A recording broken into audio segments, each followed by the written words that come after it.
이현호 선생님을 모시겠습니다. 네,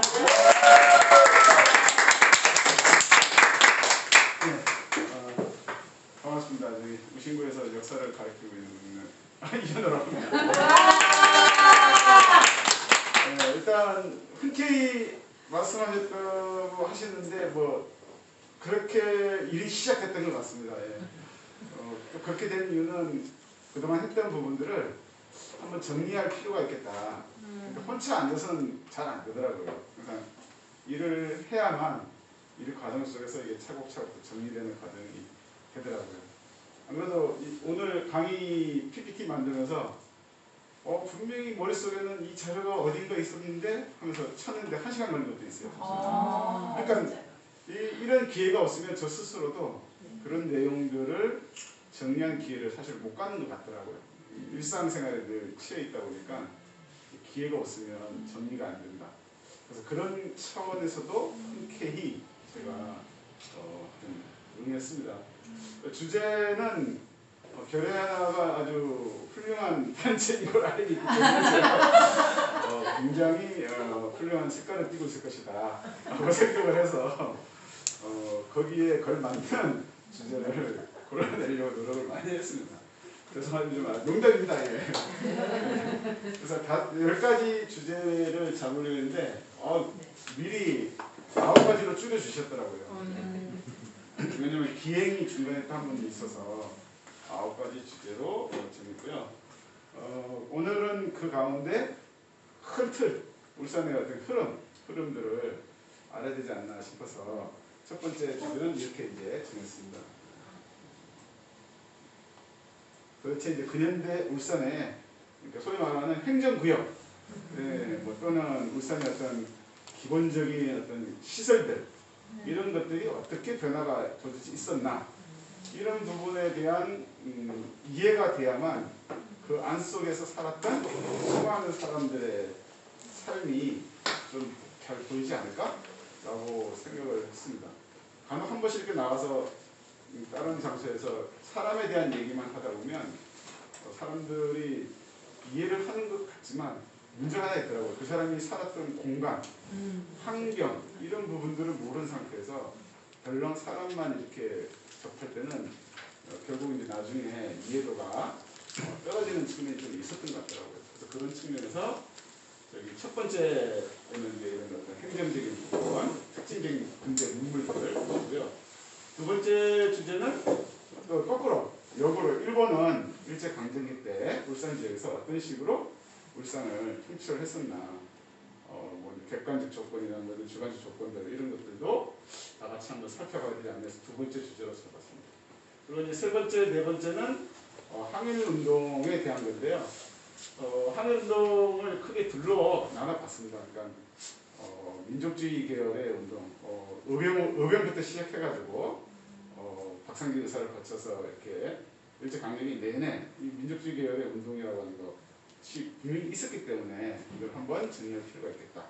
그리고 이제 네 번째 주제는 새롭게 이제 등장했던 민족협동전선, 뭐 일명 뭐 통일전선이라고도 하죠. 그 현대사에서는 통일전선이라는 말을 쓰는데 그 당시에는 통전이라는 말도 쓰긴 했지만 민족협동전선 이게 공식적으로 쓰는 표현이기 때문에 그런 민족협동전선 운동 대표적인 게 신간의 뭐 이런 거거든요. 그것과 더불어서 이제 울산에도 과연 사회주의 운동이 있었는가 일제강점기 때 그런 측면을 한번 보도록 하겠습니다. 그것이 끝나고 나면 이제 일상적인 대중들의 삶, 울산에 살았던 우리 조상들, 일상적인 울산 사람들의 어떤 삶의 모습, 생활은 과연 어땠을까? 그것들을 한번 정리를 해보겠습니다. 그리고 이제 8월 26일 날 거는 이제 45년 이후에 6.25 전쟁 때까지 보통 해방 8년사라고 합니다. 해방되고 이후 8년간 도대체 울산에는 어떤 것이 있었나? 격변기이고 저 시대에 대해서 지금 자료가 그렇게 많이 나와 있지는 않거든요. 그래서 하여튼 있는 것 없는 것 한번 찾아보고 저도 정리를 하면서 같이 공부하는 시간을 갖도록 하겠습니다. 그 다음에 10월 28일 돼 있는 신불산에 대한 얘기는 사실 생각을 못했는데 이거 굉장히 궁금해하시는지 이걸 제시를 하셨더라고요. 그래서 제가 선생님이 쓰신 그 예. 자료집을 예전에 노란 색깔 예. 그 책자를 받아봤어요. 예, 예. 기억이 나서. 너무 좋았어요. 예. 그래서 식물산을 중심으로 한 우리가 요즘 영남 알프스 이렇게 부르는데 어떤 이 울산을 중심으로 해서 뻘치산이 상당히 뭐 들었던 얘기도 많이 계실 거예요. 뭐 그래서 그런 부분들을 한 번은 또 정리할 필요가 있겠다.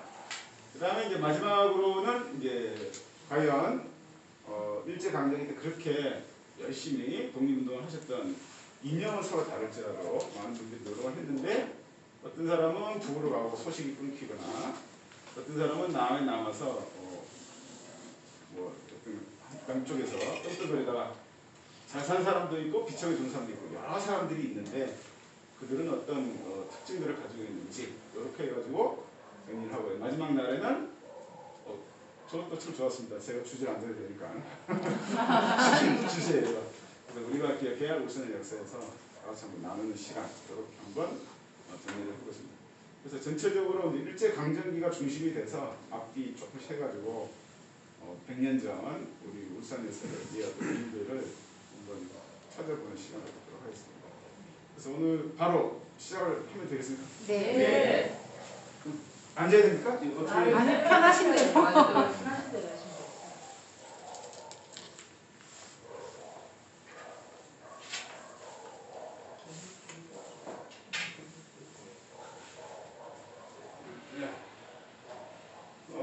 먼저 이 사진은 이제 논문에 나와 있던 사진인데요. 이제 먼 옛날 그 우리 울산의 모습이 지금의 울산의 모습과 기본적으로 좀 다르다는 것을 보여드리고 싶어서 첫 번째 사진으로. 우리 집이 하나도 있네. 예.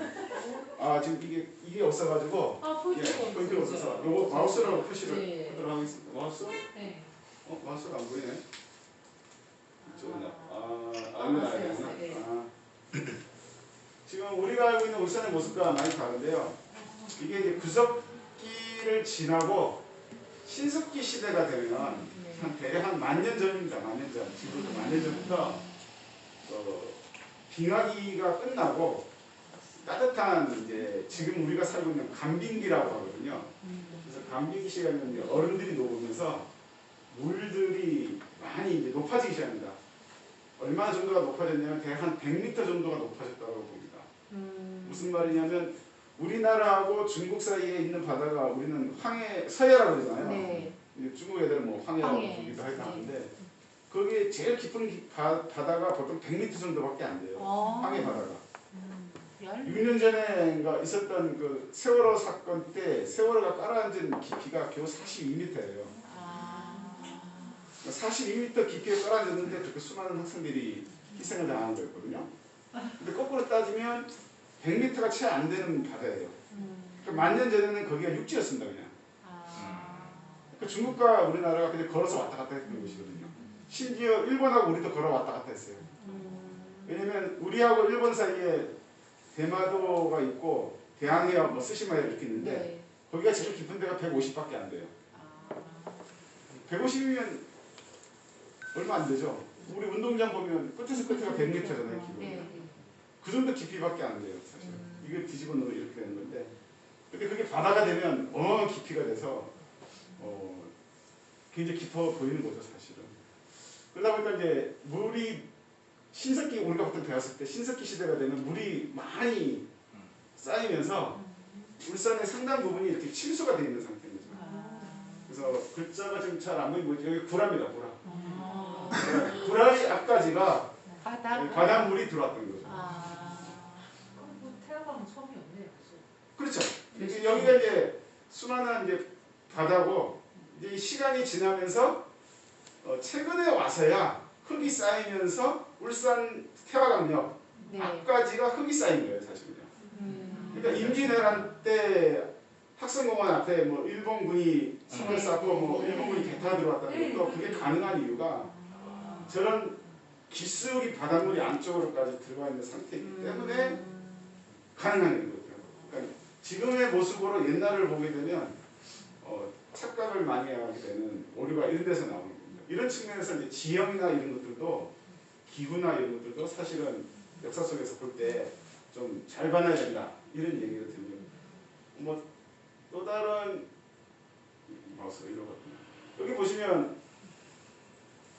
여기가 방어진이에요. 예, 그런 거 같아요. 여기가 대한해상이고요. 네네네. 여기가 일산해수욕장. 일산해수욕장이에요. 네. 또 건너편이 전하거든요. 예, 미포. 그리고 미포고. 네. 예. 근데 거기 만년 전부터는 여기가 그냥 풍쳐 바다였던 거죠. 이게. 약간씩만 있었던 거죠. 이런 식으로 이제 만년 전부터 울산이 바닷물에 들어가 있었다. 그래서 방구대가 여기거든요. 요 사이로 이렇게 들어가서 방구대. 여기서 여기까지 거리가 한 4km가 채 안 돼요. 그 대암댐이 없네요, 그죠? 그렇죠. 예. 아, 사일댐이가 대암댐. 그래서 구석기나 신석기인들이 생활할 때 생활 반경을 보통 10km 정도를 잡아요. 원을 잡았을 때. 한 장소에 딱 머물러서 뭔가 할 때 10km 정도를 잡으니까 그게 생활 반경이 됐을 때 여기 방구대에 그림을 그릴 수 있었던 것은 고래가 울산만까지 안에 들어왔으니까 그거를 보거나 잡았기 때문에 그거를 방구대에 새길 수 있는 조건인 거죠. 뭐 그런 얘기를 합니다. 아마 울산만이 아마 고래들이 새끼를 놓는 장소였을 가능성이 높다.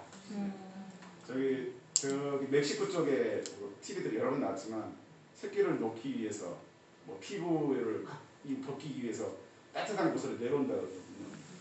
그래서 아마 울산이 귀신고래 하는 얘기도 여기가 아마 새끼를 놓거나 그 키우기 위한 장소로 울산만이 움푹 들어가 있어서 그래서 아마 귀신고래라고 하는 게 들어오지 않았을까?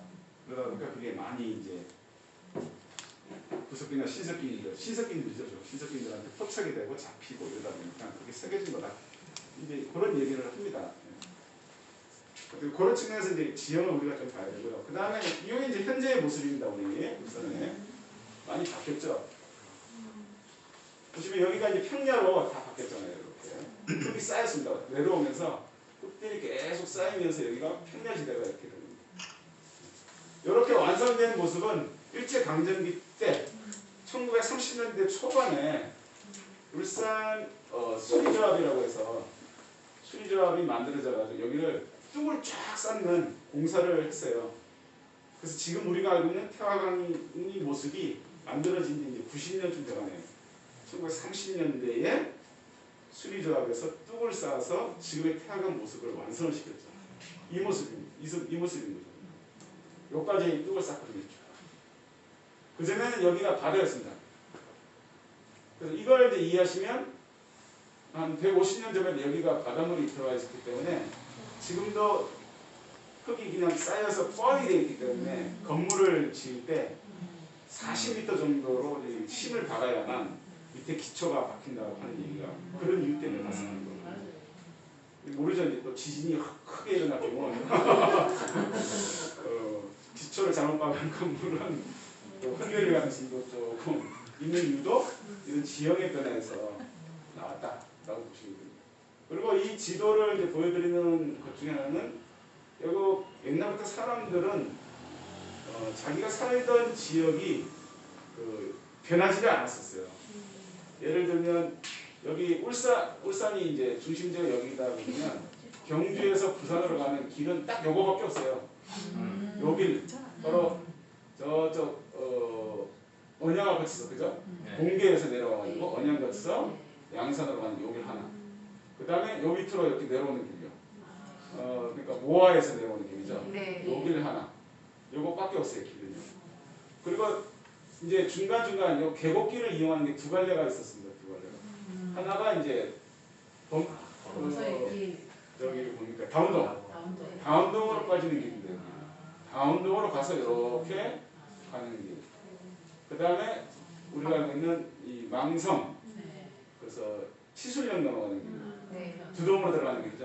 요 길. 예. 그리고 여기 이제 강이 흐르는 게 바로 우리가 계곡천이라고 부르는 요 강. 요 강 줄기는 이제 계곡이기 때문에 통행도 했던 것 같기도 하고 경치가 좋으니까 여기를 아마 신라 때도 휴양지식으로 썼던 것 같아요. 이 계곡을요. 길은 여러 가지가 있을 수 있지만 일상적으로 사람들이 왔다 갔다 하는 길은 요 길 하나, 요 길 하나, 그리고 요거는 이제 계곡길 하나.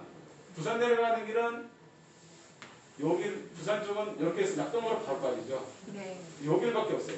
꽁천으로. 예, 웅천으로 가는 길. 웅천으로 해서 서창으로 가는 길. 그래서 철마 앞으로 해가지고 쭉 들어가는 길. 안 그러면 바다를 통해서 바닷길 쪽 따라서 이렇게 내려가는 게 있습니다. 여기가 남창입니다. 여기가 덕화. 덕신이죠. 덕신. 여기가 덕화가 되겠네요. 위에가 여기가 덕화가 되겠네요. 어떤 이런 어떤 그 지도를 지형을 통해서 사람들이 어디에 살았을 거라는 어떤 감을 잡아줄 필요가 있지 않을까? 라고 해서 이제 항상 제일 먼저 보여주는 게 이런 감을 좀 알아야 된다. 지역에 대해서. 그런 얘기를 많이 이제 합니다. 그래서 이렇게 이제 쭉 연결되어 있고요.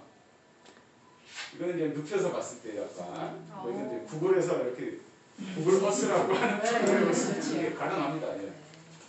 그래서 쭉 눕혀서 이렇게 눕혀서 보면 경주에서 내려오는 길들이 더 명확하게 이렇게 경주거든요. 여기가 이렇게 내려오는 길이 확연히 들립니다. 모아에서 갈라져 들어오는 길, 여기가 드동 내려오는 길입니다. 그래서 결국 이것은 이제 산 줄기하고 강 줄기가 결정 모든 걸 짓거든요. 사실은 뭐 이용준 교수가 뭐 했던 유명한 말 있지 않습니까? 뭐 산은 뭐 강을 묶었는고 뭐 물은 뭘 묶었는데 이런 말들이 틀린 말이 아닌 거죠. 거기에 맞춰서 결국 옛날부터 지금까지 다 사람들이 모여서 살고 있습니다. 지금 울산을 대표하는 강은 딱 태화강이죠. 일단은 네. 태화강이 이렇게 흘러서 하나는 대곡천으로 해가지고 저쪽 위에 부서 쪽으로 올라가는 백운산으로 올라가는 물줄기가 이렇게 있고, 그 다음에 가지산 쪽으로 가는 길이 있어요. 언양을 붙으세요. 두 갈래가 이렇게 있는데 최근에 재보니까 그렇죠. 예, 괜찮습니다. 이런 파울로 수업 시간에 있는 거 많이 나옵니다. 졸다가 갑자기 확 자기를 누워졌는데 순간 놀라고 그런다는 거예요. 그래서 최근에 재보니까 여기 백운산에서 내려오는 물줄기, 대곡천으로 해서 내려오는 이 물줄기가 더 길다라는 게 밝혀져요. 그게 다 재면은 한 4시간 2km 정도 돼요. 이걸 리수로 따지면 백리길이 되는 거죠. 그래서 교육의 현장에서는 이 백리길 따라 걷기 체험 프로그램을 맡은 게 있어요. 태화강 백리길 걷기. 그래서 1박 2일, 2박 3일씩 하는 프로그램도 거기서 하고 당일치기로 어느 공간에서 어느 구간까지 가고. 근데 이게 괜찮은 것 같아요. 재작년에 제가 무거동에 있는 몇 개 학교를 연합을 이렇게 시켜서 40명씩 뽑아가지고 한 120명을 그리고 태화강 물줄기 그 시원이 어딘가 찾아가고 해서 백운산 밑에 탁골센이라고 있습니다. 네. 거기를 가는 체험을 했는데 죽는 줄 알았어요. 말이 그렇지 와 진짜 가파르더라고요. 애들한테 이거 크게 말아먹었는데 이런 데를 데려간다고. 근데 졸업할 때는 애들이 괜찮았어요. 기억이 남는데요. 그리고 애들은 편하게 지냈던 걸 기억을 못하고 힘들거나 어려웠던 거를 결국에 기억을 해요. 그러면서 하는 말이 그래도 자기들은 힘들었지만 지금 생각해보니까 울산의 대표적인 강인 태화강의 시작이 어디가 됐는지를 자기는 봤다. 남들하고 얘기할 때 그런 말을 한마디 더 할 수 있어서 결국은 좋았다 이런 얘기를 하더라고요. 그래서 그런 측면에서는 이런 것들이 괜찮지 않나? 알아보는 거. 그래서 태화강이 이제 이렇게 돼 있고요. 그 다음에 두 번째 긴 강이 해화강이죠. 네. 여기입니다. 여기가 이제 네. 진화의 습장입니다. 네. 여기가 명선도. 네. 순한 거 보이죠. 그리고 여기가 아마 이제 서생포 예정이 있는 곳이고요. 그 앞쪽으로 이렇게 해화강이 이렇게. 옛날에 배가 여기까지 들어갔어요. 조은선. 그 식량을 운반하는 배가 조선시대 때 여기까지 들어갔거든요. 그러면 여기에 쌀을 모아놨다가 이 배에 싣는 거예요. 그 쌀을 모아놨던 창고가 그래서 남창이에요. 예, 남창. 아무도 터진 소리가 남창하고 서천도 있습니다. 그러면 서창은 어디죠? 서쪽에 창고죠. 서천. 예, 여기가 서창입니다. 여기가. 네. 여기 서창인데 서창도 창고입니다. 맞아요. 그래서 서창, 그 남창, 경주에 가면 동창도 있어요.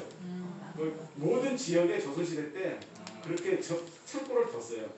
세금을 모으기도 하고 운반하지 않으면 가뭄이나 무슨 흉년이 들었을 때 또는 사또가 그걸 이용해서 비리를 저지를 때 그 창고에 곡식을 저장해놨다가 이용하기 위해서 뒀던 장소 이름이 지금의 지명이 된 게 서창남창인데 서창은 지금 양산이잖아요. 네. 근데 이 서창이 양산의 서창일까요? 울산의 서창일까요? 울산. 네, 울산의 서창입니다. 울산 서창. 근데 지금 양산으로 그 지역이 넘어가 버렸어요. 찾아와요. 원래는 그 서창까지가 울산 땅입니다. 뭐 하려 찾아? 세수하고. 아, 그쪽도 이사를 많이 갔는데 그죠? 좀 찾아와야 되겠어요. 실제로 그 서창 가기 직전에 그 해강 지나는 다리는 울산 CC 앞에 있는 다리가 있어요. 예. 그 옆에 있는 산 이름이 우불산이라는 산이 야트만 산이 있는데요. 생각보다 그 산이 신라 때부터 국가에서 제사를 지내는 굉장히 중요한 산이었어요. 낮은 산이 우불산이라고요.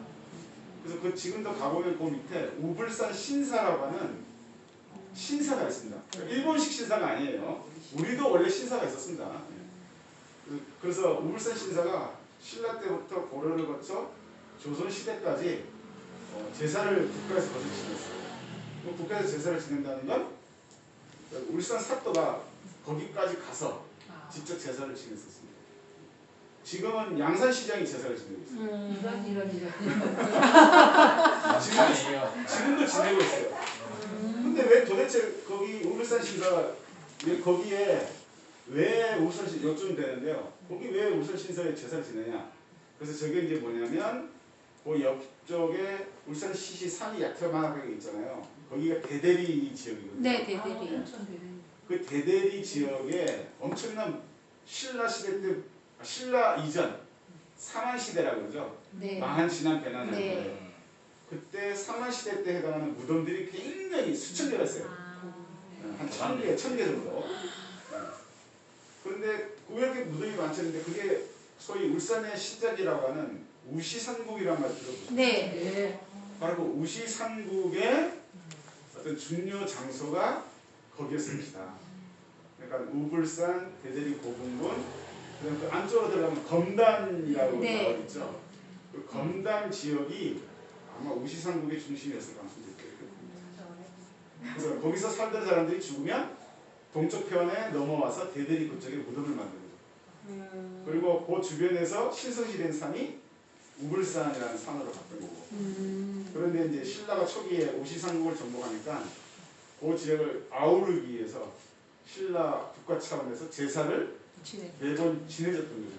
그게 그대로 이어지면서 국가에서 제사 지내는 장소로 소사, 중사, 대사가 있는데 소사에 속한 거죠. 그래서 그게 지금까지 계속 이어져 왔을 것이다라고. 그래서 지금 웅천면 같은 데는 우시산국 축제를 지금 합니다. 몇 회째. 우시산국 축제라는 걸 하고 있어요. 그래서 태화강, 해야강, 그다음에 동천강 이렇게 세 가지의 강이 대표적인 강입니다. 동천강은 약간 건천입니다. 건천. 원래부터. 원래 마을천입니다. 비 올 때만 물이 있는. 산은 보시다시피 이제 이쪽에 이쪽으로 이제 흐르는 산맥이 있죠. 네. 동대산을 거쳐서 무룡산으로 이어져가지고 그 줄기가 대양암까지 이어집니다. 이렇게. 그다음에 울산은 주산이 이렇게 해서 함을산이 주산입니다. 울산. 이렇게 해서 여기가 지금 호영계 여기죠. 네. 성안로. 바로 여기가 네, 화물산. 여기 성안로. 역시. 그래서 여기 화물산이고 화물산의 외곽을 이루어진 게 지금 울산. 그다음 또 다른 줄기가 이제 이렇게 내려오면 바지산 쪽에서 내려와서 옆으로 내려오는 낙동정맥에서 이어지는 요 문수산을 거쳐가지고 쭉 밑으로 빠져내려가는 요 산맥이 하나 있습니다. 그다음에 이쪽에 보이는 요거는 이제 대운산 쪽입니다. 대운산. 그래서 울산 전체를 보시려면 어디를 올라가야 되냐면 문수산을 올라가셔야 됩니다. 문수산을 올라가야 울산 전체를 실제로 동서남북으로 다 보실 수 있어요. 동쪽으로는 울산 이쪽을 다 볼 수 있고요. 그 다음에 서쪽으로는 이쪽, 원형 쪽을 다 볼 수가 있어요. 이쪽으로 가면 여기밖에 안 보이죠. 네. 근데 문수산을 가면 이 동서남으로 다 보이는데 문수산이 한 600m 좀 됩니다. 울산을 보시려면 여기로 가야 됩니다. 나중에 나오지만 빨치산들이 활동한 장소 중에 하나입니다. 문수산이. 그래서 빨치산들이 여기 숨어 있다가 대곡곡에 지나가는 미군 부대를 기습해서 뭐 하여튼 그런 게 나중에 얘기가 될 겁니다. 예. 그다음에 이제 현재 울산의 어떤 중심지라고 할 수 있는 장소를 지금 이 지도로 보시는 건데요. 공업단지죠 한마디로. 여기가 다 공단으로 지금 다 개발이 됐습니다. 그래서 울산을 이렇게 배를 타고 바다로 나가면 바다 해안선이 울산은 전부 다 공장입니다 그냥. 그래서 굉장히 뭐 좋은 사람도 있겠죠 돈을 버니까. 예. 그렇지 않은 사람들한테는 어떻게 보면 환경이 살아있는 곳이 별로 없는. 그나마 환경이 남아있는 곳이 딱 여기밖에 없어요. 예. 여기서부터 해서 이루어지는 요 산까지가 현재 유일하게 바다의 원래의 모습이 남아있고요. 나머지는 다 공장터로 바꿨습니다. 다 공장입니다. 그 다음에 이제 남아있는 곳이 관절곳에 조금 남아있고요. 그 다음에 북부 쪽에 이 바닷가 위쪽 여기가 조금 남아있고요. 그래서 바다산을 보더라도 남아있는 곳이 그렇게 많지는 않은 상태가 됩니다.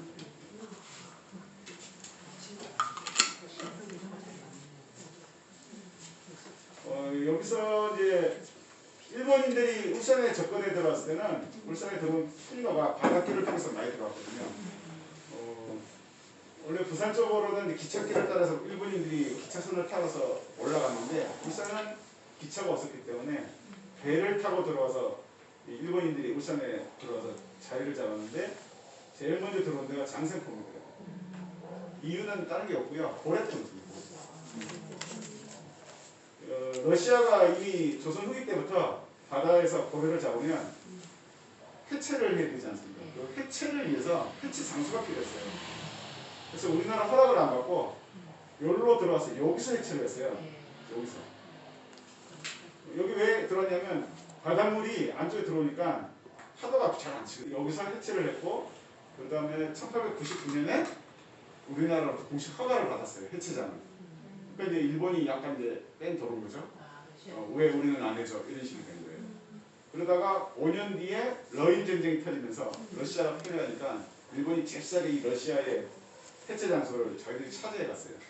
그게 이제 일본이 여기서 고래를 잡기 시작한 계기가 됩니다. 1905년부터 동양 포경 주식회사라는 회사가 여기서 고래를 해체고요. 그 맞은편 지역은 원래 우리나라 사람들이 살았습니다. 그러다가 이제 일본인들도 여기 살면서 여기가 제일 먼저 일본인들에서 개발이 되고요. 그다음 두 번째로 이제 개발이 된 곳이 여기 이제 방어진이 이제 두 번째로 일본인들이 개발을 한 곳이고. 그다음에 이제 나라가 우리가 망한 뒤에 1910년 뒤에는 울산 읍내에 주로 이제 관공리 일본인 관공리들이 많이 들어오면서 이제 읍내도 이제 사람들이 많이 살게 되고. 그다음에 일본인들이 많이 산 곳은 나중에 할 얘기지만 신안 서생의 신안 쪽에도 일본인들이 들어가 있었어요. 그리고 마지막으로 일본인들이 많이 들어갔던 장소가 언양입니다. 언양 자체에 들어와 있는 게 아니고 언양 옆에 삼남면 쪽 있죠. 그쪽에 일본인들이 들어와가지고 과수원을 비롯한 농장을 많이 운영했어요. 그래서 이 5군데가 이제 대표적인 일제강점기 때 일본인들이 많이 살던 지역. 이건 좀 이따 다시 한번 말씀을 드리겠습니다. 마스크를 거기서도 될것 같은데. 아니요. 서로를 위해서. 네. 수업 시간 때도 절대 마스크를 못 벗게 해요. 학교에서. 네.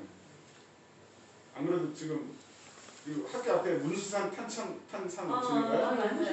네. 거기 학생회가 왔다 갔는데 난리 났죠.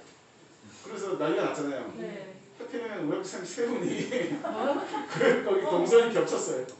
한 분은 지금 자가격리 14일 들어갔고 음성은 나왔는데 그분은 시간대가 장소가 거의 한 10분 정도가 겹쳤대요. 물론 말을 들어보니까 떨어져서 있었다고 하는데 믿을 수 없어요. 두 분은 이제 같은 시간대는 아닌데 이제 그 앞뒤에 갔던 두 분이 있어요. 그분들이 있더라고요. 그래서 그런지 뭐 지금 전부 다 그냥 딱 끼고 수업도 다 마스크예요. 그 전부터 그랬지만 서로 안전을 위해서. 자, 그러면 이제 행정구역 벤처 이런 거 보시면 머리 아프잖아요, 사실. 아닙니다. 그렇죠? 아닙니까? 인사시켜주시면 굉장히 문서에 강하시거나 역사에 강하신. 일단 눈을 한번 읽어 보십시오. 와, 이거 진짜 복잡네 라는 생각이 드실 거예요. 그래서 보시기 전에 먼저 지도 하나를 보시겠습니다. 예, 요게 이제 대동요 지도입니다. 김종호가 만들었다는. 그래서 울산 지역을 지금 보여주는 겁니다. 요렇게 울산입니다. 여기가. 그래서 중심 지역인 울산. 언양이 이렇게 따로 또 보이죠. 언양. 요렇게 언양입니다. 그래서 여기 언양 이렇게 되어 있습니다. 언양은 1914년까지 울산이 아닙니다. 1914년까지 언양은 그냥 언양이라는 또 다른 행정구역이었을 뿐이에요. 울산하고는 별개의 행정구역이죠. 1914년에 언양이 울산에 합쳐졌거든요. 그래서 언양 사람들이 한 20, 30년 전까지만 해도 굉장히 독자적인 의식이 강했어요. 울산 사람 아니다.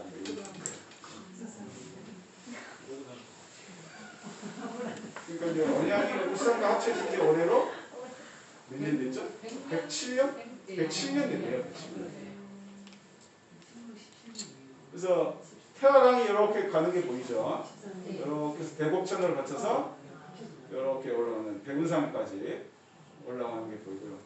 이쪽으로는 가지산 쪽으로 이렇게 올라가서 가지산이라고 되는 데까지 올라옵니다. 이 지도상으로는 여기가 길어 보이지만 최근에 시측해 보니까 여기가 훨씬 더 길게 나오더라. 이런 얘기입니다.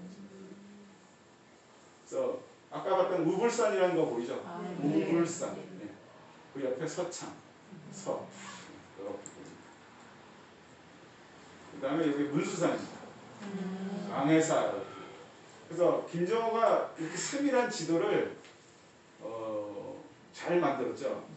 그런데 이제 여기서 한마디 이제 꼭 말씀을 드릴 게, 김정호는 이 지도를 만들기 위해서 백두산을 몇 번 갔죠? 안 갔어요. 확실합니까? 그게 요즘 삽소리. 예. 김정호는 백두산을 올라간 적이 없어요. 고산자인 김정호가 실제로 이걸 다 돌아다니면서 만든 것은 아닌 것 같습니다. 왜냐하면 이 지도 이전에 이미 조선 후기 때 수많은 지도가 만들어져요, 사실.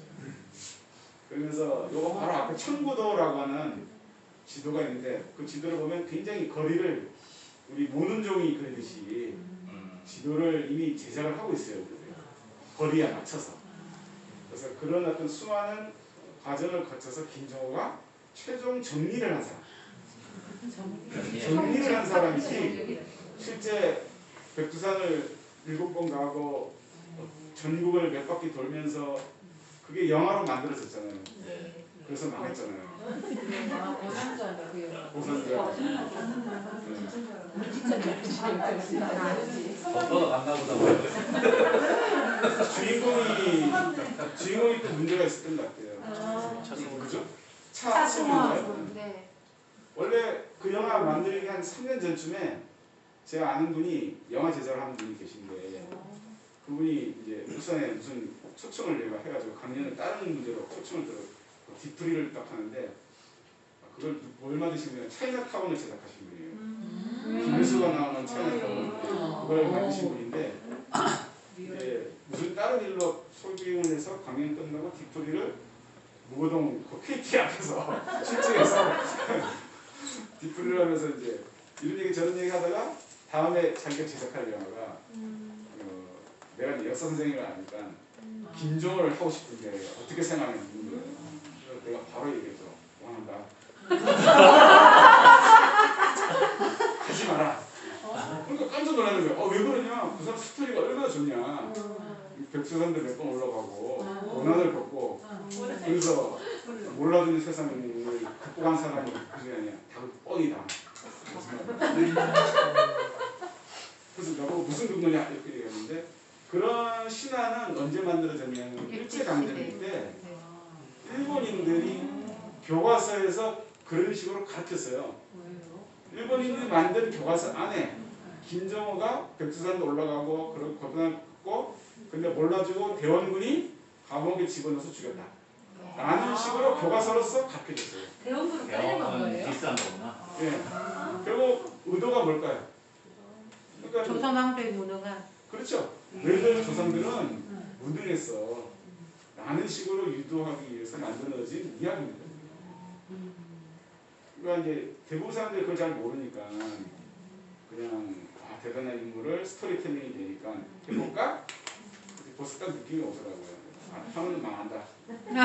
역사를 제대로 모르고 만들었다. 이런 얘기가 나오죠. 그런 이야기가 떠오르는데 근데 이 지도는 잘 만들어졌어요.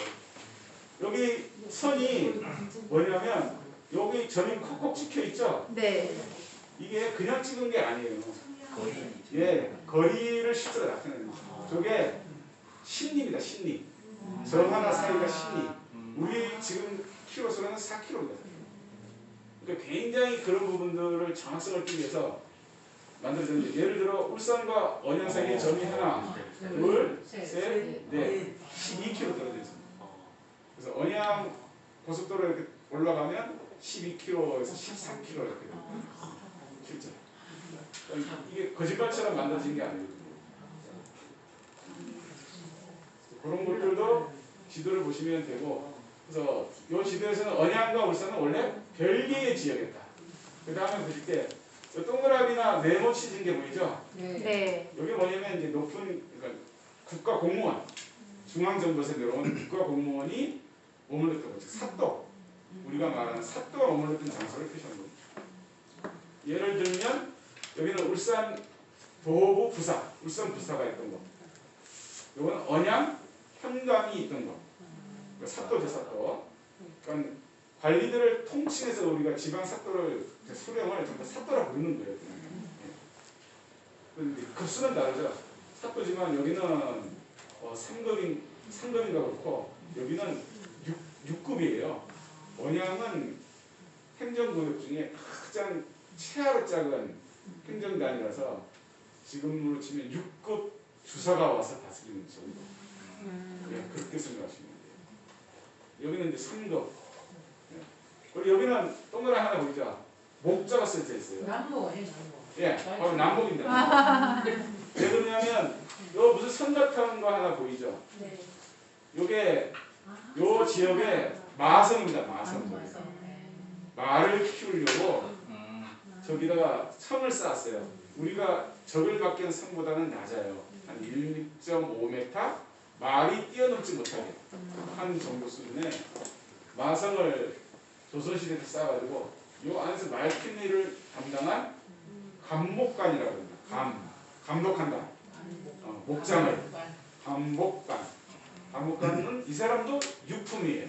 그러니까 언양 현갑하고 급수가 같아요. 그러니까 이 사람도 사또예요. 그 다음에 또 한 사람이 됐어요. 여기 네모. 뭘까요? 요거는 병령입니다.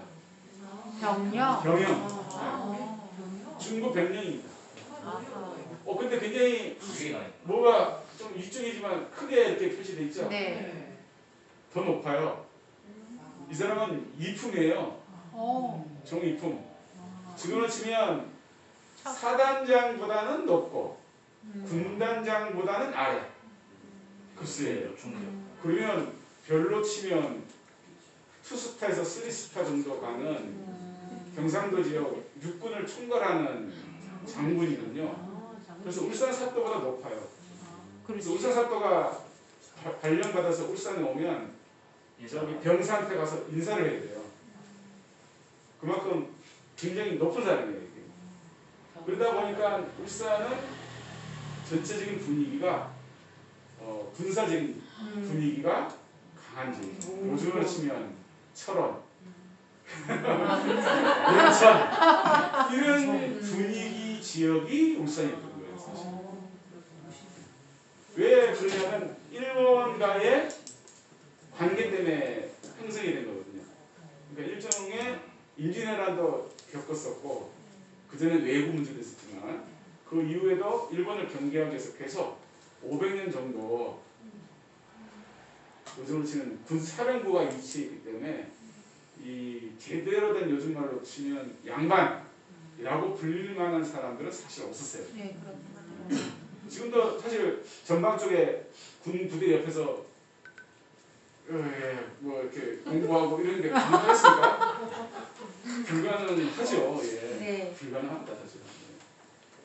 그래서 누누이 얘기 드리지만 500년 동안 울산 출신 과거 합격자는 4명밖에 없어요. 아이고야. 제가 공부 못하는 게 다 이유가 있었네. 물론 이제 조선시대 과거는 뭐 편파적인 부분이 좀 있죠. 네. 아무래도 특정한 과목을 이수를 해야 되는 것도 있으니까.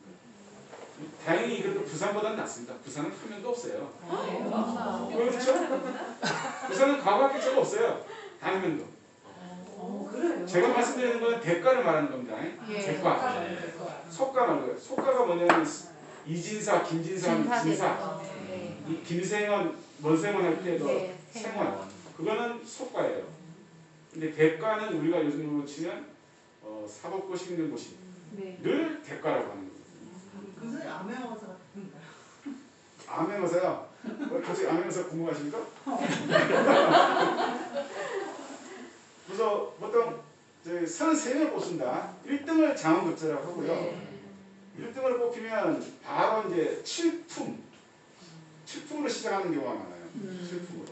9품에서 시작하는 거예요. 보통 과거 학교 가면 9품에서 시작하거든요. 9품에서 시작해서 차곡차곡 올라가는 거예요. 근데 장원급제한 사람은 특전이 약간 있어서 바로 7품으로 올라가는 경우가 있어요.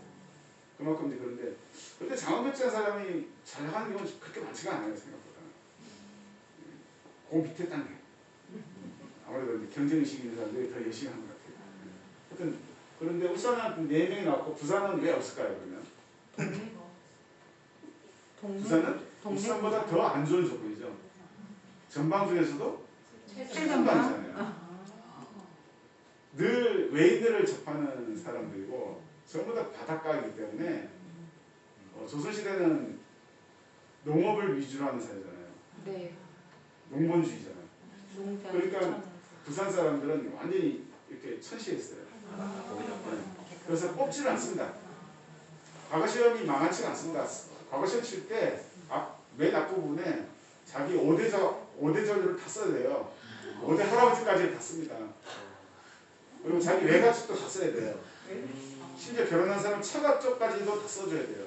내가 어느 집안 누구의 후손이다 이렇게. 너무 불평하네요. 근데 선생님 그 시절에 부산도 울산처럼 부산과 동네가 좀 이렇게 나뉘어졌던 거 아닙니까? 부산 동네 할 때 부산은 거의 없었다 보시면 돼요. 그렇죠. 동네가 있었던 동네죠. 거죠. 동네가 있어. 시원하네. 부산이 없었다니까. 부산이란 말은 그 1876년 강화도 제약 이후에 네. 일본인들이 그 조선시대 때 내내 그 외관이라고 하잖아요. 네. 거기가 용두산 공원이에요. 맞아요. 남포도. 용두산 공원 그 중심지가 외관의 일본 관수라거든요. 외관이니까 관의 우두머리.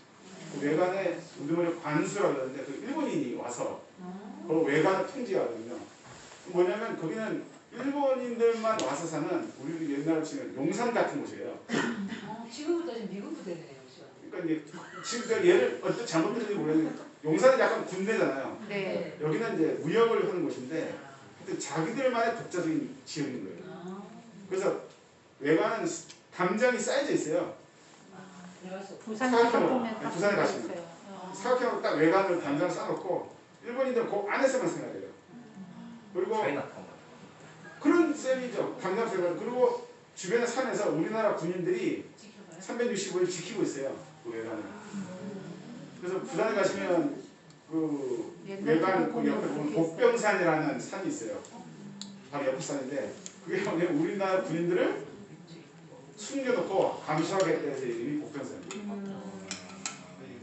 그러니까 거기가 그 앞에 있는 그 일본인들이 배 타고 오는 지역, 그 항구가 있던 곳을 부산포라고 그랬거든요. 거기가 작아요. 거기를 관할하는 사또는 동네 사또가 관할을 했어요. 옛날엔 동네. 그렇죠. 그런데 동네가 일본인들이 들어와서 거기를 중심으로 해서 남포동, 광복동, 대청동, 그리고 거기에 나중에 일제강점기 때 부산 부청, 그렇죠. 그 다음에 나중에 경남 도청이 글로 들어오잖아요. 네. 그러니까 거기가 엄청나게 큰 대도시가 되고 동네는 쇠락한 도시가 되거든요. 그렇죠. 그래서 일본인들이 썼던 부산이라는 단어가 더 큰 범위를 아우르는 역전 현상이 일어나는 거죠. 그래서 부산이라는 이름이 동네를 누르고 행정을 나타내는 말로 바뀌어버린 거예요. 그런 거죠. 괜히 부산. 부산은 부산 좀 근본이 있네 지금. 저 의식적. 우리 부산국에서 그다음 마지막 여기도 내부 하나 있죠. 네. 요거는 이제 서세포 외성의 위치가 일로 옮겨야 되는데 그림이 잘못됐어요. 저기 서세포 외성이 임진왜란 이후에 우리가 썼어요. 지금으로 치면 한 대대장급? 대대장에서 중대장급 되는 수군 부대가 늘 머물고 있었어요. 그 수군 첨사라고 하는데 지금 치면 대위에서 소령, 중령쯤 최대 해봤자 중령이 채 안 되겠구나. 그 정도 급수의 수군 장교가 그 수군을 거느리고 있던 장소였거든요. 그래서 여기에 다 표시가 되어 있는 거예요. 그러다 보니까 여기는 언양이라는 사토가 따로, 여기는 울산이라는 사토가 따로, 거기다 시어머니 사토가 꼼짝 못하는.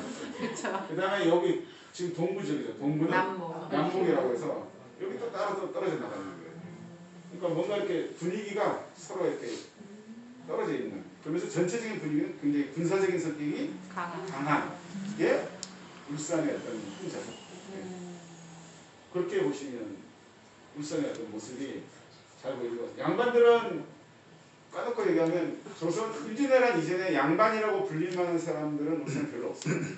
그 울산의 양반은 언제 형성이 되냐면 임진왜란 때 의병 활동에 참여하면서 요즘 말로 국가 유공자가 됐어요.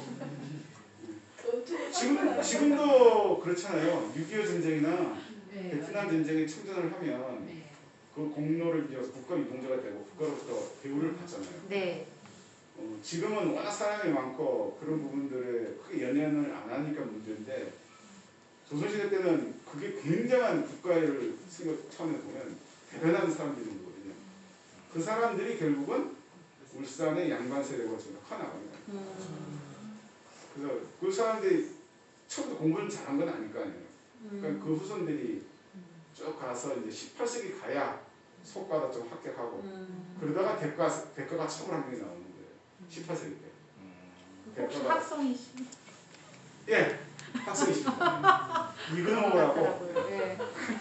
최초로 이제 우선 대가. 너무 자랑스러워 하시더라고요, 거기가. 그렇죠. 네. 그 뒤에 이제 우리가 잘 모르는 또 한 분이 계시고 나머지 두 분은 누구냐면 박상진 의사의 아버지하고 큰아버지예요. 그분들 포함해서 울산이 대명이 되는 거예요. 근데 박상진 의사의 아버지, 큰아버지가 합격한 게 1880년대, 90년대 초반이니까 과거제 폐지하기 직전이었어요. 그러니까 그때는 이제 좀 물란한 상태였을 가능성이 있죠. 그래도 그게 어딥니까? 울산에서.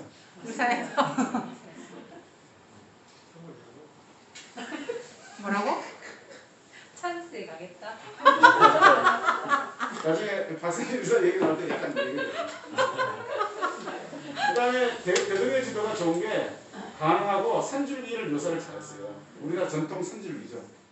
우리가 지금 요즘 보는 산줄기는 뭐 일본식이라는 말을 많이 하지 않습니까?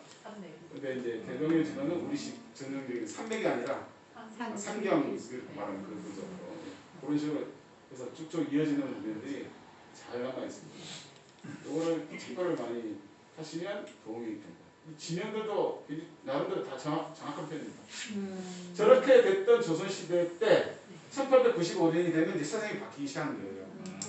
조선 팔도가 23개로 갈라집니다. 그래서 23부로 쭉쭉 나눠요. 그래서 경상도가 한 1로 8개로 나눠져요. 그러면 울산은 어디에 들어가냐면 나눠졌을 때 동네가 제일 크니까 동네부 안에 울산군, 언양군, 양산군 이런 식으로 쭉쭉 만들어지는 거예요. 그래서 23부제로 가고 전통적인 군사제도였던 병명, 진영, 진보 이런 군사제도도 다 해체시켜버렸어요. 이때 이제 경상자변령이 폐지가 됐었죠. 그리고 간목간, 남목에 있던 이런 간목간도 폐지가 됐어요. 그래서 이때 키우던 말들을 배에 실어서 서울로 가지고 올라갔다는 옛날 기록도 나와요. 아. 그러니까 울산의 전통적인 행정체계, 관료체계가 이제 사라지게 된 거죠. 그러다가 1년 뒤에 우리가 아는 전국 13도제로 바뀌어요. 그 조선 8도에서 조선 13도니까 경상도가 경상남도, 경상북도. 또 이렇게 나눠지게 되는 거예요. 그러니까 그때는 급변하는 시대니까 이게 네. 그걸 노리고 시험을 잘 냈어요. 틀리라고. 그래서 이때 96년에 이제 경상남도의 울산군, 언양군 이렇게 이제 되는 거예요. 여전히 울산하고 언양은 남남이죠. 네. 한편 1900년에 다시 병령에 진위대가 다시 설치가 돼요. 신식군대가 들어온 거예요. 이제. 신식군대가 들어와서 진위 3년대, 3년대가 경상도를 담당한 지방군이거든요. 그 중에 이제 3대대의 본부가 병령에 있었습니다. 이 사람들은 지금 보니까 대령급? 제일 높은 사람이 대령급 정도가 되는 것 같아요. 지금도 울산 부대가 아마 대령인가? 아마 그렇군요. 울산 대령인가? 울산 부대가. 그 다음에 1902년 뒤에 3대대의 본부가 경주로 가고 울산은 100명 정도가 남는 군견대라고 하는 파견 군대가 100명 남고, 그래서 1907년 군대 해산할 때 울산도 그래서 군대 해산이라는 것이 실제로 있었습니다. 왜냐하면 저 100명이 남아 있었으니까. 그래서 병령에서 100명이 군대 해산식을 하는 걸 그 당시 병령초등학교를 다니던 최현배 선생이 직접 눈으로 보셨다 하더라고요. 그래서 나중에 이제 어른이 된 뒤에 수필을 한 20개 남아 있는데 그 수필에 자기가 요즘에 이제 초등학교 자기가 다닐 때 병령 그 장대라고 부르는 장대 뭐냐 훈련하는 장소죠. 연변장 같은 거기서 이 100명이 해산을 하는 것을 자기가 눈으로 봤다라는 실제 이제 기록을 남겼죠. 그래서 7년 그랬고, 이제 여기서 이제 1908년에 이제 드디어 뭐가 울산에 포함이 되냐면요. 1906년에 안 했구나. 경주에 있던 외남면이라는 면이 울산으로 들어옵니다. 그래서 울산에 들어오면서 이름을 두북면이라고 했어요. 이걸 지도를 보시면 이렇게 됩니다. 이 지도가 유일한 대한제국 때 울산을 다룬 지도입니다. 이 지도 말고는 없어요. 이게 대한제국 시대 때. 그래서 이게 원래 울산의 모습입니다. 여기까지가. 이렇게 원래 여기가 서생, 원산, 온양, 웅천, 청량, 대현, 울산 읍내고요. 동면, 강동면, 농서, 그 다음에 범서. 요게 이제 울산이죠. 옆은 언양이니까. 그런데 이 두 개가 달라붙었어요. 여기 외남면이 경주에 속해 있었는데 여기에 울산으로 붙은 거예요. 그래서 뭐라고 부르냐면 북두칠성처럼 울산의 북쪽에 달라붙었다. 그래서 이름이 두북면이에요. 그래서 지금도 두서 사이 그 도로 따라가다 보면 두북농협 네. 그런 단어를 붙였어요. 네. 그 두북이란 단어가 여기서 나온 거죠.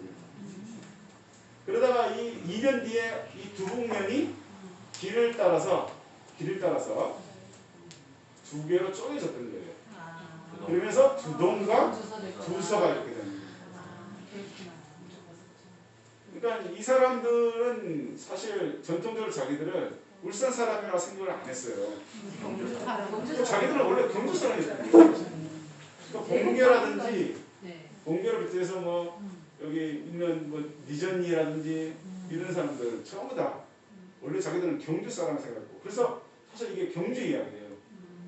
그러다 보니까 자료 찾아보면 울산에서 찾으면 잘 안 나오죠. 왜냐면 경주 걸 찾아봐야 저쪽 자료가 나오는 거죠.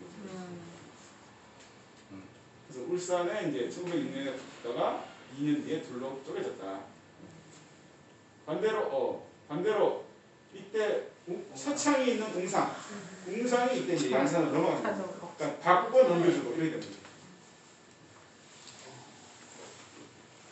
그 다음에 이제 일제강점기 때 행정구역 변천을 보시면 드디어 이제 1914년에 언양이 이제 울산의 하나로 통합이 됐습니다. 이거는 이제 요때 울산만 그런 게 아니고요. 전국 일본이 1910년에 식민지로 우리를 만들고 준비를 쫙 해가지고 전국에 있던 수많은 행정구역을 자기들한테 편리하도록 처음부터 짜 맞춘 겁니다.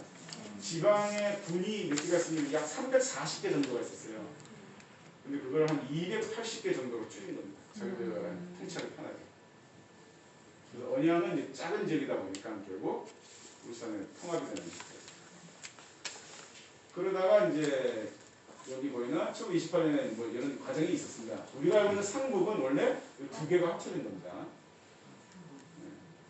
지도가 있나 모르겠네요. 아, 있네요. 네.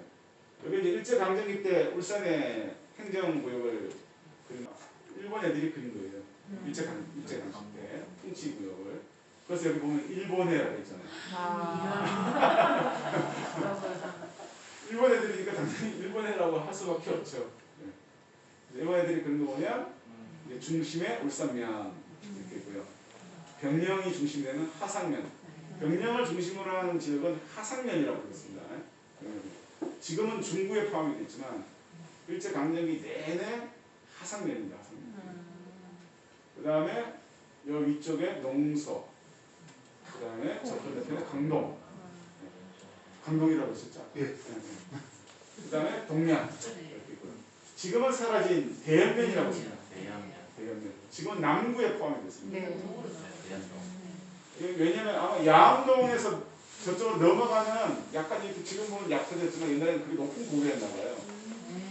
그 양동에서 저쪽으로 남쪽으로 내려가는 길. 그게 높다고 생각하면 거기를 큰 고개. 그래서 대연이라는 단어를 붙이게 된 거죠. 그 고개 너머에 있는 지역. 장생포를 포함해서 황성동을 포함한 거죠. 그 밑으로 내려오면 여기 청량면이 이렇게 있습니다. 그 다음에 서쪽으로 웅천. 그 다음에 온양, 그 다음에 온산, 서생, 이렇게. 요게 이제 원래의 울산이었던 거고요. 이제 언양이 들어오면서 삼동, 그 다음에 중남면이라는 곳이 있었습니다. 지금은 삼남면이 됐습니다. 옛날에는 중남이었습니다. 원래 얘들도 안 돼가지고 합쳤다가 합치면서 뭐라 그러냐면 첫 글자, 중간 글자 따서 삼남면 이렇게 한 거예요. 그런데 나중에 삼동이 열받아서 떨어져 나갔어요. 그래서 자기들이 다시 또 삼동을 찾아간 거예요. 지금. 그러다 보니까 여기는 바뀐 이름만 덜렁 남아서 삼남면이 된 거예요. 그 다음에 여기는 요 밑에 하남면이 있었어요. 이렇게요. 하남면, 그 다음에 여기 또 뭐지? 갑자기 헷갈린다. 하여튼 상북면. 여기 있다, 여기 있다. 상남면. 상남면. 뭐냐면 언양은 이 강을 따라서 태화강을 따라서 위로 3개, 밑으로 3개 면이 총 6개 면이 있었던 거예요. 그거를 이제 일제강점기 때 통합을 자꾸 시켰어요. 왜냐면 자기들끼리 떨어져 있으니까 면세가 약해서 예산도 적고 통치하기 힘드니 합치자는 얘기들이 자꾸 나와가지고 합치고 이래가지고 6개 면이 지금 4개로 제가 합쳐집니다. 그래서 상북이라는 이름도 원래 자기 이름은 아니죠.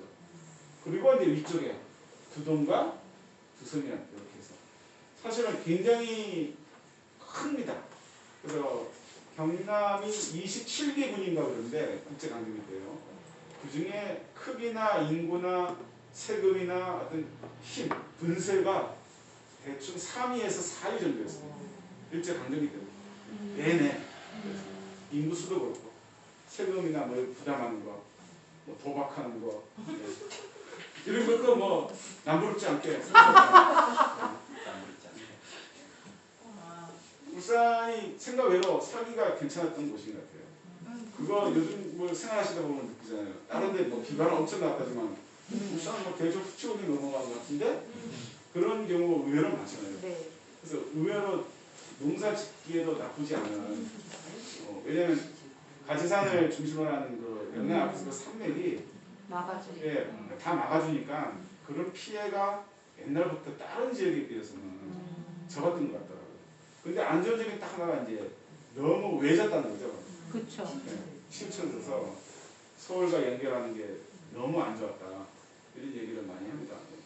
그거 빼고는 굉장히 자연환경이 좋았던 것 같아요. 조금만 이쪽으로 가면 바다고요. 조금만 이리로 가면 산이라서 놀고 먹기 아주 좋은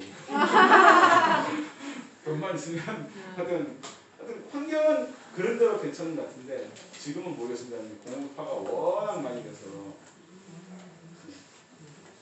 이게 이제 일제강점기 때 울산의 이런 모습입니다. 이거를 이해를 하셔야 나중에 항일운동을 제가 막 설명할 때 무슨 면에 뭐 이렇게 해야 어디지? 못 알아들으시면 안 되거든요.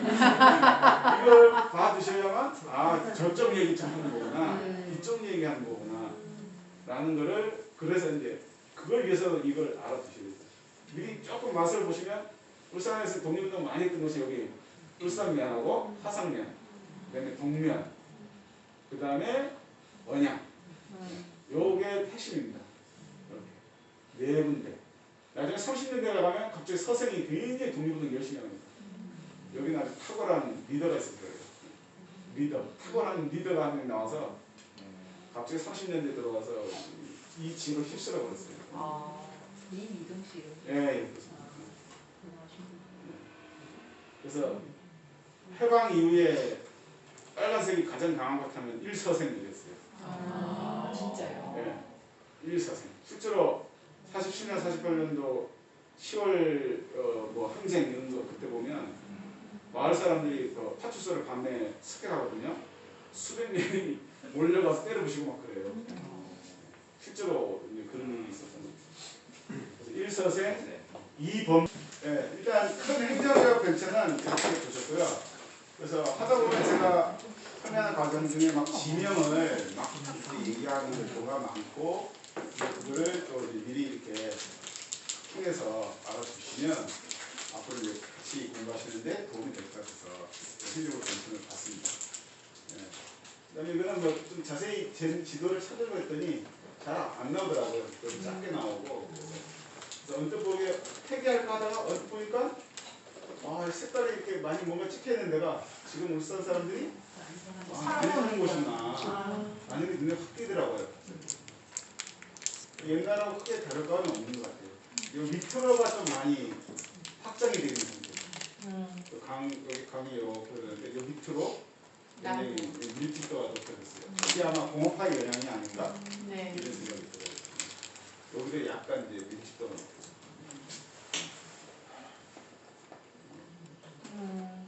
바로 이제 들어가서 이제 울산에 이제 시간과 공간에 영향을 준 근대 문물 몇 가지를 한번 점검을 하도록 하겠습니다. 일단은 근대의 상징은 기차입니다. 기차.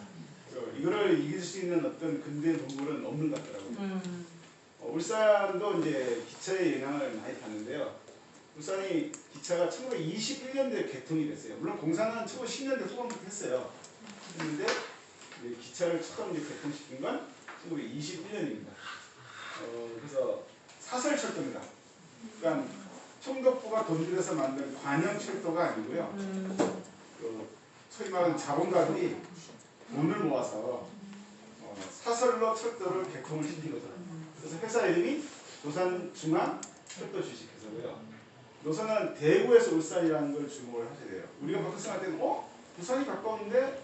라고 하는데 부산 쪽 소위 자본가들, 그러니까 일본인들과 우리나라 조선인 자본가들이 울산에 관심이 없었어요. 울산 쪽으로 연결시키는 거예요. 왜냐면 경부선이 이미 있기 때문에. 경부선이 있어서 곧바로 서울 쪽으로 올라갈 수 있는 길이 있는데 굳이 이쪽 돌려서 가나? 그러다 보니까 부산의 자본가들이 관심이 없고 오히려 누가 관심이 가지고 대구 쪽 자본가들이 관심을 가진 거예요. 경부선이 생기면서 부산과 서울 쪽으로 이렇게 자본이 흐르는데 대구가 중간에 끊겨서 자기들 위치를 잡기가 어렵던 거예요. 그러다 보니까 주변 지역을 아우르는 계획을 짜게 되고 자기들에게 유리하게. 그러니까 대구의 물산을 빠르게 운반할 수 있는 장소, 부산 쪽이 아닌 거기가 어딜까? 라고 생각해낸 곳이 두 군데인데 하나가 포항이고요. 하나가 울산이었던 거예요. 그래서 대구 쪽 자본가들이 돈을 모아서 포항으로 가는 기찻길, 울산으로 가는 기찻길을 만든 거예요. 갈라지는 데가 어디냐면 바로 경주에서 갈라져요. 그 노선이 지금 그대로 지금 있는 그 상태가 있어요. 그때도 원정 투자를 했군요.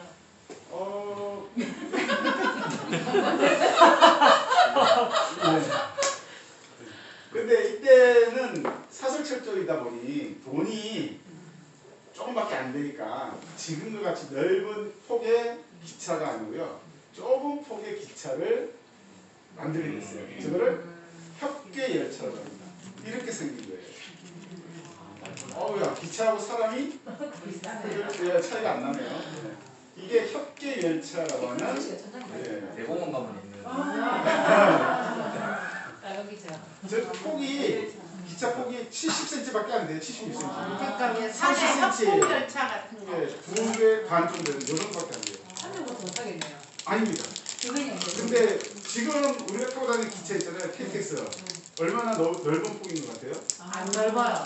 요거에 딱 둘밖에 안 돼요. 1.4m. 1.4m 위에 KTX에 올라가 있는 거예요. 지금. 위에 좀 넓게. 그렇죠. 밑에가 이렇고 밑에는 1.4m 요 정도인데 그 위에 KTX에 올라가서 돌아다니는 거예요. 걔도 똑같네. 그러니까 이거를 작다 아이가 하지만 사실은 안에 들어가면 꽤 넓은 공간이 나오는 거예요. 사실은. 현재 울산에 다녔던 기차 사진을 아직까지도 못 찾아냈어요. 네, 못 찾아냈어요. 그래서 이 사진은 부산 동네에 똑같은 형태의 협계열차 사진이 있어요. 최근에 뒷모습을 찍은 사진을 제가 어디서 발견을 했어요. 울산의 협계열차의 뒷모습. 근데 뒷모습은 별 의미가 없을 것 같아서 일단 앞모습으로 돼 있는 걸 보여드리고요. 이 협계열차가 우리나라 곳곳에 있었어요. 울산하고 대구만 있었던 게 아니고 수원과 인천 사이를 수인선이라고 부르죠. 옛날에. 그 수인선도 협계인데 이게 수인선이에요. 수인선 다니는 똑같은 협계열차인데 70년대 때 모습이에요. 이게 거의 마지막 다니던 수인선의 모습이에요. 이게 20년 되는가 없어졌다가 최근에 다시 전철로 부활이 됐죠. 애들. 애들 저러잖아요. 네. 뭐 하려고 저러고 있죠? 지금 보기에는 사진 찍는 것 같은데. 아니야, 변딱국을 얹어놓고 기다리고 있을 거예요. 아 지나갈 때 이렇게 들리는 거 보려고. 네, 목 같은 거 딱 얹어놓고 딱 지나가고 소리가. 많이 해보면 변딱국 빼기. 네. 그래서 이런 모습이다. 예, 그래서 울산에 처음 만들었다는 기차선이 바로 이런 중앙선이었다가 23년도에 조선철도 주식회사라는 데로 넘어갑니다. 이게 이름이 바뀌면서 경동선 됐다가 그 다음에 28년도에 정답 이제 국유화가 됩니다.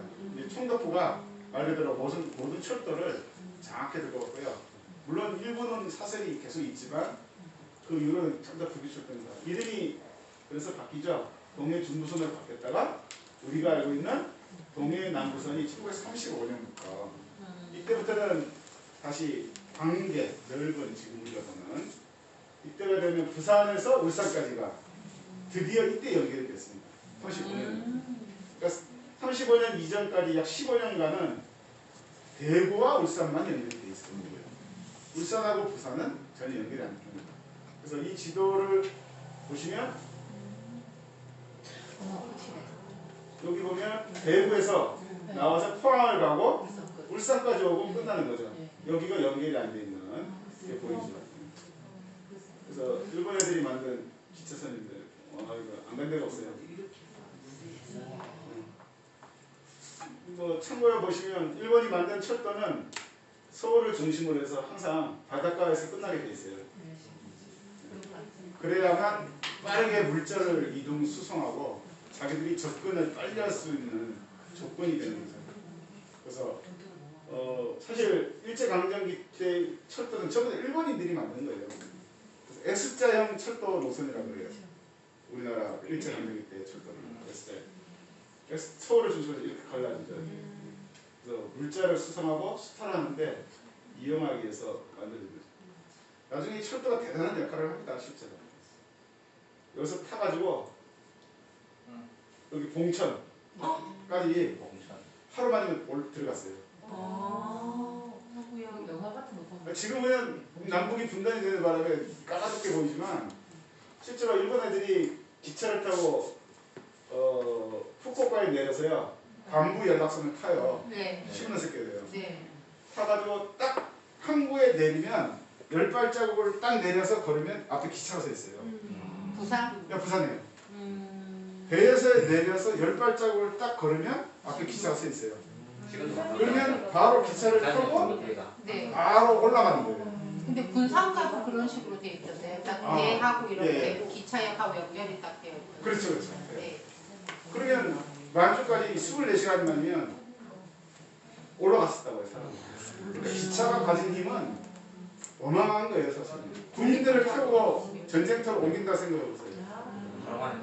하루 만에 가는 거죠. 이야. 나중에 일본인은 무슨 생각이냐면 기차를 아예 배에 실자. 내리지 말고 기차 예, 타고 기차 그냥 배 안에 우리 자동차 싣듯이 네. 레일을 깔아놓고 거기다 기차를 집어넣어서 네. 바로바로 가서 있더라고요. 아. 근데 그 실현이 안 됐는데 일본 애들이 그런 생각까지 했었어요. 와. 그래야 대륙으로 빨리 갈 수가 있어요. 아니 서울에 있는 지금 따지면 철도청이 옛날에 만주 철도 주식회사에 그렇게 이름이 달려 있더라고요. 남만주 철도 예, 주식회사. 남만 철도 주식회사 있고. 남만주 철도 주식회사는 러일 전쟁이 1905년에 끝나잖아요. 러시아가 이제 떨어져 나가고 이제 일본이 요동반도를 차지했을 때 그때 요동반도를 식민지로 그리고 조차지로 얻고 네. 또 조건이 뭐냐면 기차선을 그 요동반도 끝에가 대련 여순이잖아요. 네. 거기서부터 쭉 해가지고 하얼빈까지 네. 기차를 자기들이 건설해서 자기들이 그걸 관리하겠다는 거였어요. 그걸 관리하는 군대가 관동군이에요. 일본 관동군. 그리고 그 요동반도가 관동주였어요. 처음에. 예, 관동주의 관동군. 근데 재밌는 게 그게 여순 대련에서 하얼빈까지 가는데 그 기차가 이렇게 가잖아요. 그 기찻길 양옆으로 20m가 그 철도에서 소요해요. 아. 이게 장난이 아닌 거예요. 그냥 기찻길만 그 철도에서 소유가 아니고요. 네. 기찻길을 보호하기 위해서 20m. 양옆으로 20m가 그 철도에서 소유해요. 와. 그거를 지키는 군대가 관동군이에요. 그러니까 일본 애들이 요동반도에서 만주, 신장부, 하얼빈까지를 자기들이 다 장악하고 있는 거예요, 사실. 마음만 먹으면 언제든지. 그러니까. 그래서 무서운 거예요. 그런데 1905년 그때 해놓고 맨 마지막 그 하얼빈 입고 가기 전에 신양, 동천, 신경 뭐 이렇게 됐을 때 그 끝부분이 연결이 덜 됐었어요. 이게 러시아하고 협의가 안 돼가지고 한 사람이 그 협의를 하기 위해서 하얼빈을 찾아갔던 거죠. 그러다가 총 맞아 죽은 거예요. 이또그래 붐이. 이또가 그 문제를 해결하려고 했어요. 아. 그걸 연결을 시켜야 일본의 세력권이 하얼빈까지 확실하게 정해졌는데 이제 그걸 소식을 듣고 안중근이 블라디보스톡에서 기차를 타고 하얼빈으로 간 거예요. 아. 그래서 거기서 이제 이또를 죽이고 철도가 가지는 그 당시에 어떤 이 힘이라는 게 항상 또. 제국의 어떤 상징인 거예요. 사실. 그러다가 이제 35년도에 광계 열차가 되면서 여기 보시면 지도 흐릿한데 예, 울산하고 부산이 이렇게 연결되는 거예요. 동해 남선이죠. 여기. 그래서 이제 처음에 만들었던 중앙선이 협결해서 0.76m, 76cm. 예. 경편이라고 부르기도 하고 협결하고. 울산하고 불국사 사이가 18마일, 1마일이 1.6m, 1.6km입니다. 근데 요금이 4.83원이에요. 1등집이. 얼마일까요? 대략 1원을 보통 낮게 잡아도 2만 원을 잡거든요. 2원이. 와. 예, 2만 원만 잡아도 거의 10만 원이 드는 네. 엄청난 저거를 심할 경우에는 1원이 5만 원쯤 한다는 거 주장하는 분도 있어요. 제가 이제 계산한 법은 그 당시 쌀값으로 이제 계산을 역으로 하는 방법이 있고요. 금으로 역으로 계산하는 방법도 있고 여러 가지 이제 방법을 쓰는데 완벽하게 이게 딱 맞아 떨어지는 경우는 잘 없더라고요. 그 하루에 땅이 예. 50전, 딱 노동자들 그렇죠. 그렇다고 계산. 맞아요. 50전이면 원으로 다 그러니까 1원의 절반. 일의 1원은 절반이니까 0.5원이야. 이제 뭐죠? 일당이. 그 20년대, 30년대 때 학교 초등학생들 월사금이라고 그러잖아요. 네. 얼마는 그게 1원이었어요. 네. 맞아요. 근데 그걸 못 내서 학생들이 못 다니고. 자퇴하거나 쫓겨나는 학생들이 월세 많았어요. 왜 이렇게 비싸? 얼마나 비싸죠 그 당시. 그 다음에 이제 밑에 보이는 것처럼 관계로 바뀌게 된 계획은 일본 애들이 1926년에 이미 벌써 계획을 짜가지고 12년 안에 철도를 전부 다 관계로 바꾸고 그걸 만주로 다 연결시킨다. 이런 계획 속에서 1935년에 울산까지의 철도가 관계로 다 바뀌게 되는 거예요. 갑자기 바뀐 건 아니거든요. 하여튼 저런 거는 일본 애들이 아주 치밀해요. 근데 거꾸로 생각하면 계획이 있었어요. 우리가 일본과 같은 경우였다면 우리도 그 당시 아마 치밀하지 않았을까요? 이분이 어떤 입장에 따라서 그런 거죠. 네. 그리고 남의 나라를 정복하고 식민지로 통치하려면 그 나라의 모든 것들에 대해서 샅샅이 조사했기. 조사를 하겠죠? 네. 안 그러면 통치를 못할 거잖아요. 우리는 당한 입장이니까 그 능력이 없는 게 아니라 그런 환경 자체가 없어지니까 우리는 그런 게 없었던 거고. 그래서 사실 1차 강점기 때 자료는 그래서 전부 다 일본어로 된 자료밖에 확실한 게 없는 거죠. 참고로 울산역이 바뀐 과정은 이제 처음에 성남동입니다. 예. 성남동 지금 젊음의 거리 네. 길 있죠? 그게 네. 철길인가 보네. 철길을 뜯어내고 지금 길이 되는 거예요. 네. 그러면 철도 역이 있을 거 아니에요. 기차표 타고 가는 그 역이 소방서 있죠? 그 소방서 터가 철도 역, 그 표파는 장소예요. 그래서 나중에 35년에 학산동으로 이사를 갔거든요. 학산동 지금 선거관리위원회 있는 데 있죠? 사립 매장이 있는 데. 중앙시장 시장. 예. 예. 글로 35년에 관계가 되면서 이사를 가거든요. 그러다 보니까 순남동 지역은 기억합니다. 철길이 이제 쓸모가 없어졌잖아요. 그러니까 거기에 이제 뭐가 들어오냐면 관공서가 막 들어오기 시작한 거예요. 철길이 없어지면. 그래서 이제 그게 그대로 이어지면서 소방수도 들어올 수 있게 되는 거고. 그 앞에 옛날에 삼성생명 빌딩 안에서 또 소방서. 네. 삼성생명. 예, 지금 빨간 다른 걸로 걸로. 바뀌었는데 예. 그게 원래 세무서 자리예요. 아. 근데 세무서가 이제 그거를 삼성에서한테 팔고 나간 거예요, 사실. 그 다음에 이제 92년도에 삼산동으로 이제 우리가 알고 있는 태화강 쪽으로 이사를 갔고요. 그 다음에 이제 울산역이 KTX가 열리면서 삼남면, 지금 언양이라고 그러죠. 그쪽으로 이제 이사를 가게 된 거죠. 그래서 울산역의 이제 변천은 이제 그런 식으로 이제 이동이 있었다, 이렇게 보시면 되겠습니다. 요게 이제 울산의 협계열차의 기차는 안 보이고 철길만 알 수 있는 사진인데요. 일본인들이 엽서를 참 많이 남겼어요. 그러니까 이게 이제 그 당시 유행이었대요. 그러니까 울산에 사진관, 아니 약방 이런 데서 사진기를 자기들이 가지고 있으면 곳곳에 풍경을 자기들이 찍어서 그걸 엽서로 만드는 거예요. 출사 나가서. 네. 그래서 그거를 팔았어요. 풍경화, 뭐 풍치를 알려주는 어떤 엽서. 그러다 보니까 우리나라 전국의 웬만한 곳은 다 이런 엽서 사진으로 지금 다 나와 있는 거예요. 벌써 이게 투기 대상이 돼가지고 한 장에 좀 10만 원, 20만 원 와, 이거. 그렇게 불린 지 벌써 10년이 넘었습니다. 10년 전에 이미 아는 사람들은 이거를 그렇게 투기를 다 했습니다. 이걸. 울산도 이제 그런 과정을 딱 거쳐서 지금 됐는데 지금 여기가 어디냐면요, 병령입니다. 병령이 이렇게 우리가 남해동 쪽에서 병령을 바라보고 있는 거예요. 그래서 태화강 쪽에서 바라본다. 예, 동천 쪽, 그 남쪽에서 이렇게 병령을 바라보고요. 이쪽으로 이렇게 들어가는 거죠. 이렇게 들어가는 곳이고 여기가 베른산이라고 하는 병영상에서 제일 높은 곳 동쪽에 원래 모습이 이런 모습입니다. 예.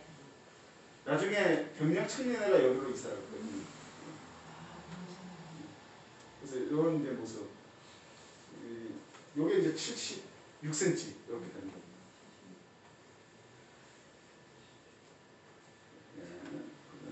예, 됐고. 요게 이제 실제 35년에 울산역 광교로 개통식을 할 때 처음 지었던 울산역의 모습입니다. 신문 사진이라서 화질이 안 좋습니다.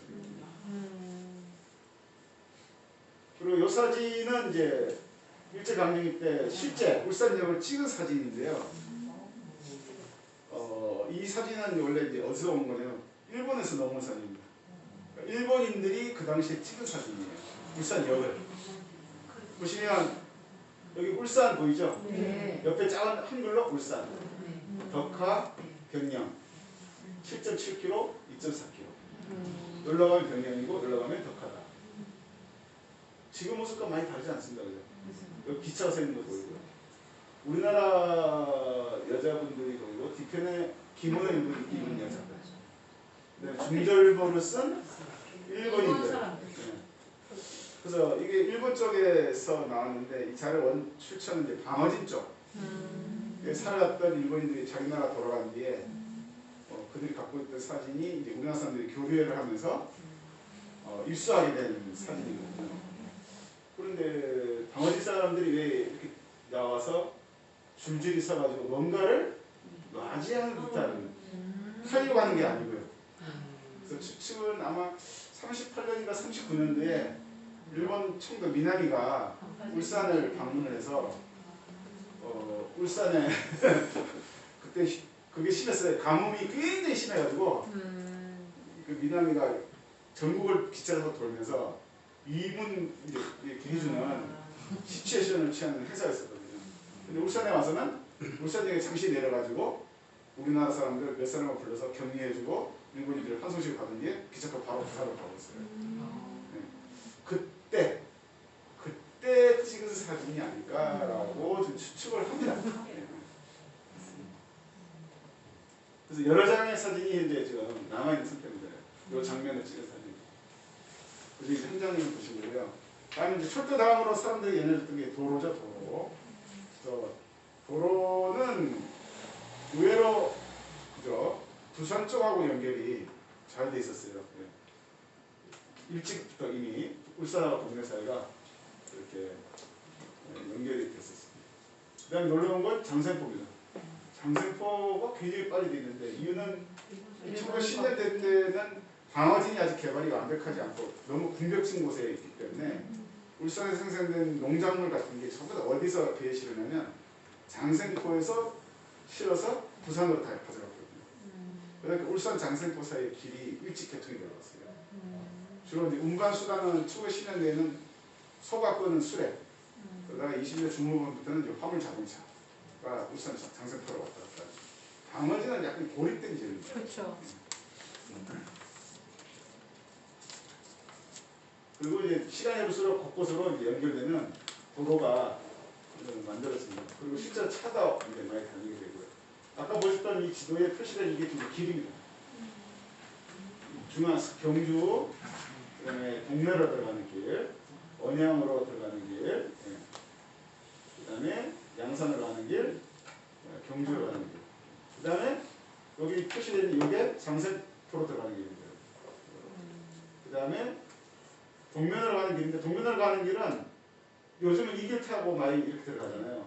근데 그 길이 없었어요. 여기 방어진 연포가 38년대에 뚫리거든요. 그러니까 그전에는 38년 이전에는 남목을 통해서 전부 다 이렇게 갔어요. 방어진 사람들이 남목까지 가서 고개를 넘어서 넘어갔죠. 그러다 보니까 걸어 다니는 사람들은 어떻게 걸어 다녔을까요? 바로 산을 넘었어요. 여기서 바로 산을 넘어서 이렇게 다녔죠.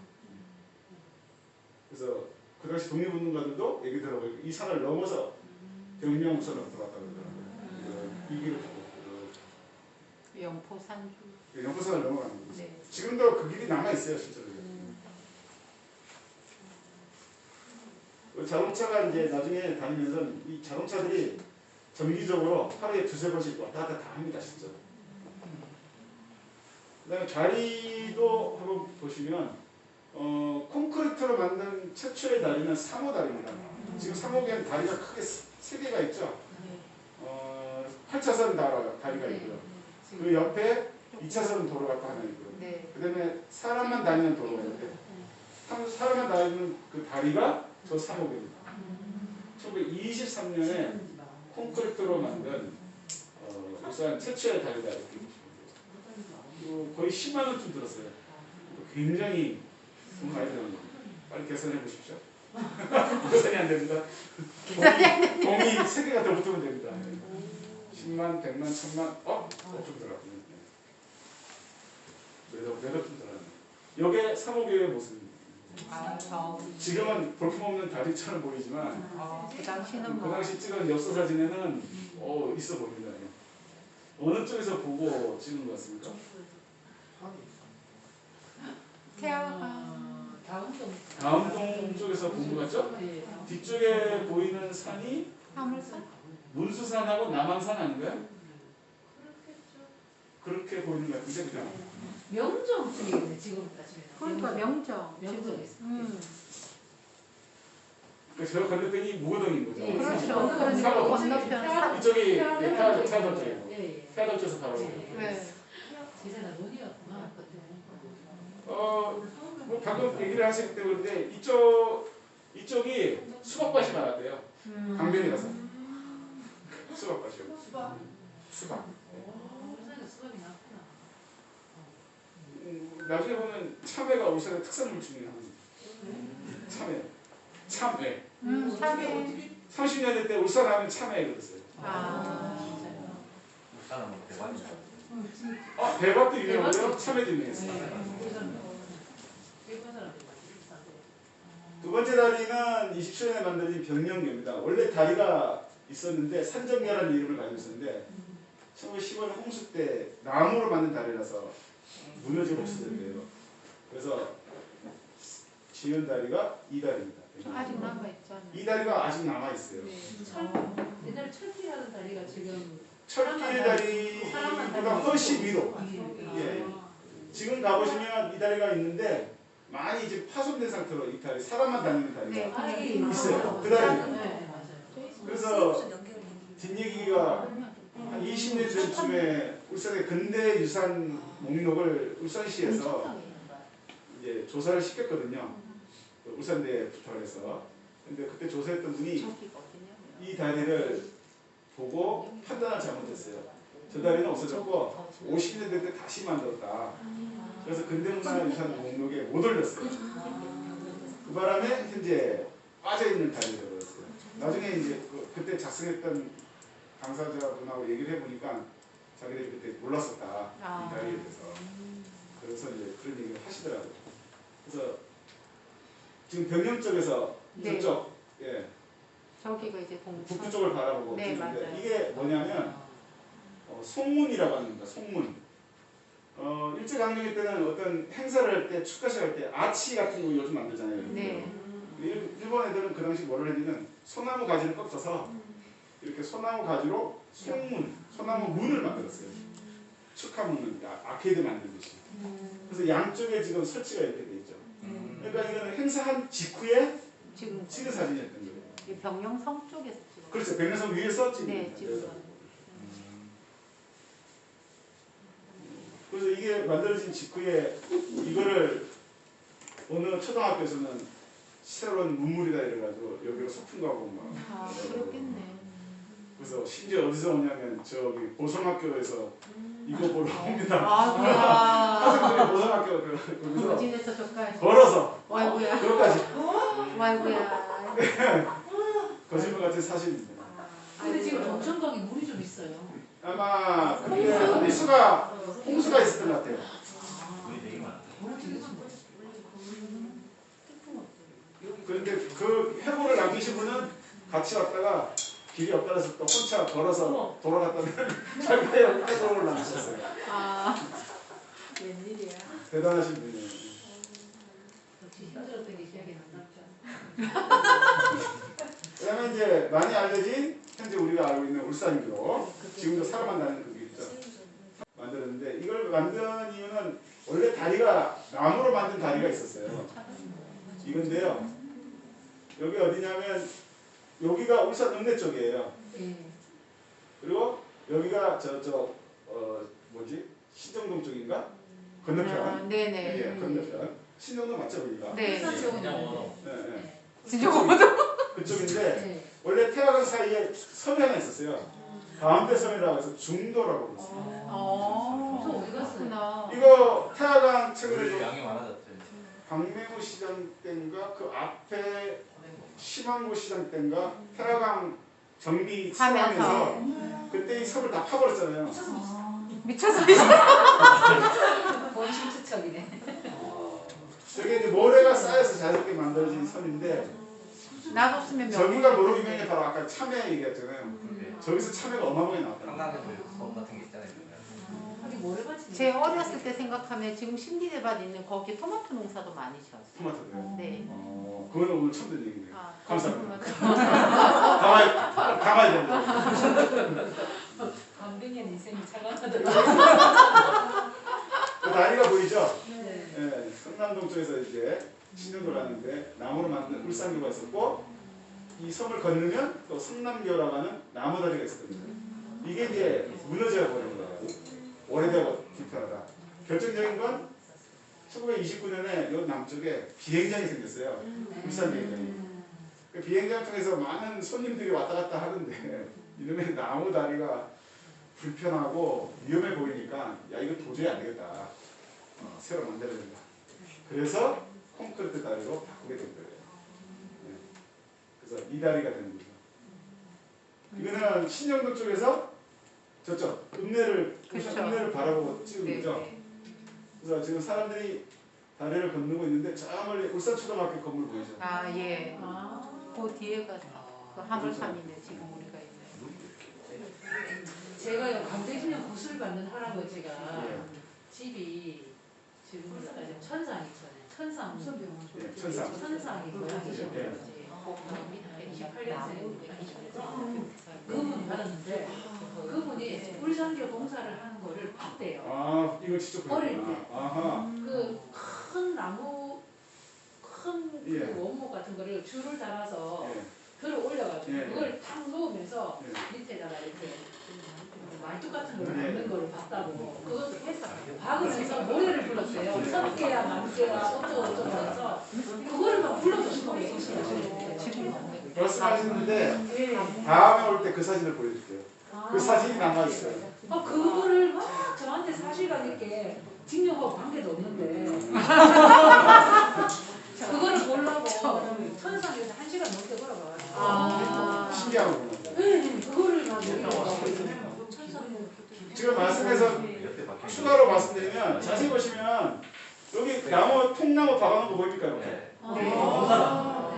근데 지금도 가보세요. 박혀 있어요. 지금도 물 마르면 지금도 통나무 박히는 게 보여요. 아. 왜 막았대요? 그 왜냐면 이제 요즘으로 치면 비계라는 거 있잖아요. 아시마 세웠구나. 예, 건축할 때 비계라고 해서 아시바. 야, 진짜 저 측량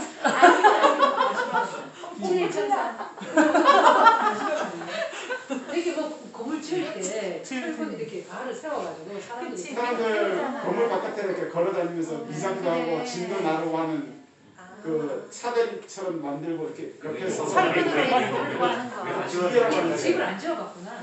집 짓는 봉사 현장에 꼭 가보시고. 아, 싶었네.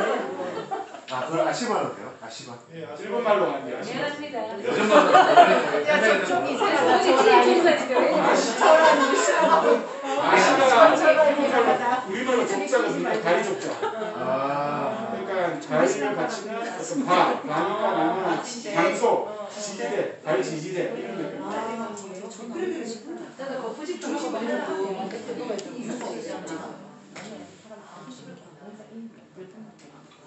그 할아버지 살아 계세요. 아직도 말씀 잘하시고 삼남진에 사시거든요. 울산에 대한 추억을 엄청 많은 걸 얘기해 주셨어요. 네. 좋은 경험을 진짜 하셨어요. 근데 이제 자동차 얘기를 빠르게 하게 되는데 시간이 벌써 많이 지나서 끝날 때가 됐는데 끝났네. 울산에 자동차 처음 다닌 게 1918년부터입니다. 어디서 다니면 물금, 언양, 울산, 장세포로 갔어요. 왜 물금이냐면 경부선 철도 때문에 그래요. 네. 부산에서 서울로 가는 철도가 울산에서 제일 가까운 곳이 양산 물금역이었어요. 아. 거기서 내려서 차를 타고 양산을 거쳐서 언양을 거쳐서 울산으로 들어오는 거죠. 안 그러면 저기 경주를 거쳐서 대구까지 가든지 부산으로 내려가야 되는 거예요. 그래서 이 자동차가 그래서 요게 처음으로 요 노선이 생겼죠. 자동차가 과연 몇 대가 있었을까? 얼마 없었습니다. 33년도에 울산의 자동차가 43대밖에 없었어요. 그거 배우면 지금 자동차 회사가 있는 어마어마한 격세지감을 자동차 딴 거 탈 때 들어가는 돈입니다. 자동차가 비쌌구나. 여기서 자동차는 요런 차입니다. 버스가 있어요. 이거 잘못 돌면 넘어집니다. 이제 요게 버스입니다. 버스. 네, 좀 더 많은 사람이 태우는 20년대 후반부터 나오죠. 저기. 서울의 사진입니다. 울산 거는 아직까지 발견을 못했어요. 근데 울산에 특이한 것 중에 이제 비행장이거든요. 일본에서 출발해가지고 오사카, 후쿠오카를 거쳐서 서울로 가야 되는데 요 사이에 한 번 서야만 했었어요. 바다를 건너면서. 예, 그 당시 비행기는 작고 기름통이 작아서 중간에 한번 기름을 넣어줘야 되고요. 그 다음에 원래는 부산으로 가야 될 것 같은데 왜 울산이냐면 거리상으로 가까워요. 부산이 아니고요, 사실은. 울산이 가깝고요. 또 하나는 부산 쪽으로 이렇게 올라가면 진해 쪽이 보이는데 진해가 일본의 해군 기지잖아요. 그러니까 거기가 요새지대이기 때문에 비행기를 그쪽에 못 띄우는 거예요. 그래서 거리도 가깝고 부산 진해를 피해서 울산 쪽으로 비행장을 세우게 됐어요. 그래서 비행장이 1928년도에 12월 2일 날 지금 삼산동 쪽에 세워졌는데요. 이때 울산의 인구가 13만인데 이 개장식 때 비행기 보려고 5만 명이 모였었어요. 와 이거야.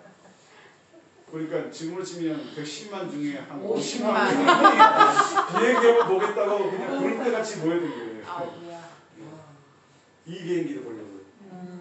실제로 이제 개장식 한 날 왔던 비행기인데 평양 비행연대입니다.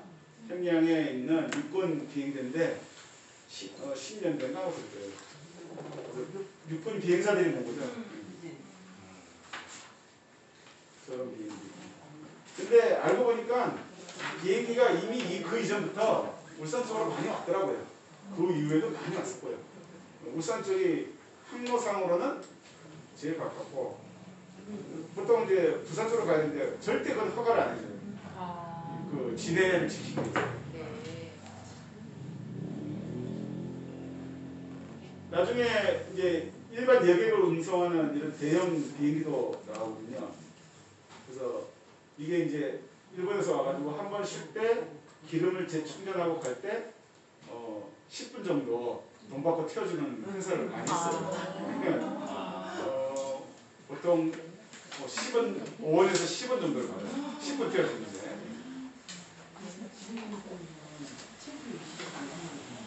이 사람은 김땡땡이라는 사람인데 이름은 말할 수 없고요. 이분의 후손이 지금 한의사라고 있어요. 예? 한의사. 상당히 잘 이 사람도 한의사였고요. 이분의 손자도 지금 한의사라고 있고요. 꽤 유명합니다. 예. 땡. 이 집에 한의사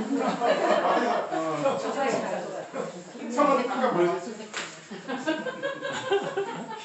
후손이 아, 네, 여기 백이에요. 땡땡땡인가?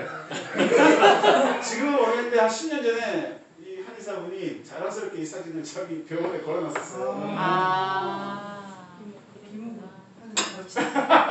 진짜요? 한번 쳐보려고. 맞아. 아, 비행기 나오는 게. 근데 혈주가 울산이 안 좋았어요. 원래 잔디가 깔끔하게 깎여져야 되는데 여기가 우리가 알다시피 지금 흙이 쌓여가지고 이게 쌓여진 곳이다 보니까 비가 오면 금방 물이 채가지고 질퍽거리는 곳이었거든요. 그래서 사고가 많이 났었어요. 결국 나중에 38년도가 되면 비행기 성능이 좋아지고 되니까 대구로 비행장이 다 옮겨져요. 그래서 대구에 지금 그 비행장이 38년도부터 시작된 거예요. 그러다가 이제 태평양 전쟁이 41년도에 터지면서 울산 비행장은 다시 각광을 받는 게 비행 훈련장으로 다시 각광을 받고 시간이 없었는데 빨리 나와가지고 마지막 전기입니다. 네. 네. 전기는 역시나 이 근대 문물 중에 20세기 들어서 아마 19세기가 철도라면 20세기는 전기겠죠. 전기가 방어진이 먼저 들어왔습니다. 일본인들이 먼저 있었기 때문에. 그 다음에 이제 1년 뒤에 울산에 들어오고요. 그래서 방어진에는 일본인들이 만든 지도인데 여기가 방어진 초등학교입니다. 지금. 방어진 초등학교 현재 위치고요. 방어진 들어가는 그 산거리, 그 산거리 바로 밑에 여기가 지금 울산전기입니다. 울산전기고요. 이렇게 들어오면 여기가 청로골목이라는 데고 나중에 다시 보실 거예요.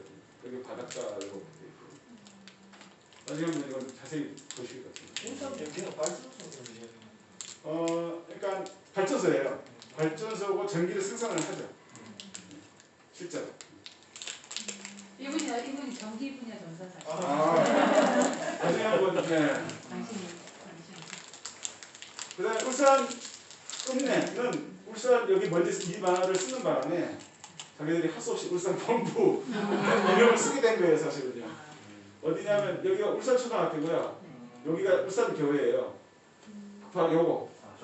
옛날 코리안 호텔. 예. 네. 그 터가 바로 울산 본부 전기 주식회사.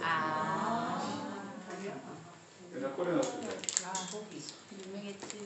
네, 여기. 왜 도심지 끝에 있냐면 당시 삼국회의 그 발전기가 이런 거였거든요. 시끄러웠어. 그러니까 너무 시끄러우니까 도심지 한가운데 있을 수가 없어서 도심지 가장 끝으로. 이 사진은 실제 통합됐을 때 방어진에 있던 실제 발전기 모습입니다. 일본에서 들어온 사진이죠. 여기에 써놨어요. 네. 울산전기라고.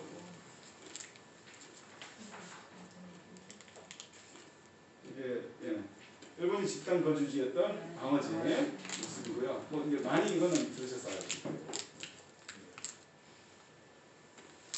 이거는 위에서 보는 건데 지금 일본인들이 축제를 하고 있어요.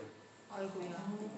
여기가 장옥이라고 해서 나가야라고 하는 길게 8칸짜리 타켄 나가야라고 해서 일본 그 하야시 어업조합에서 어업 회사지.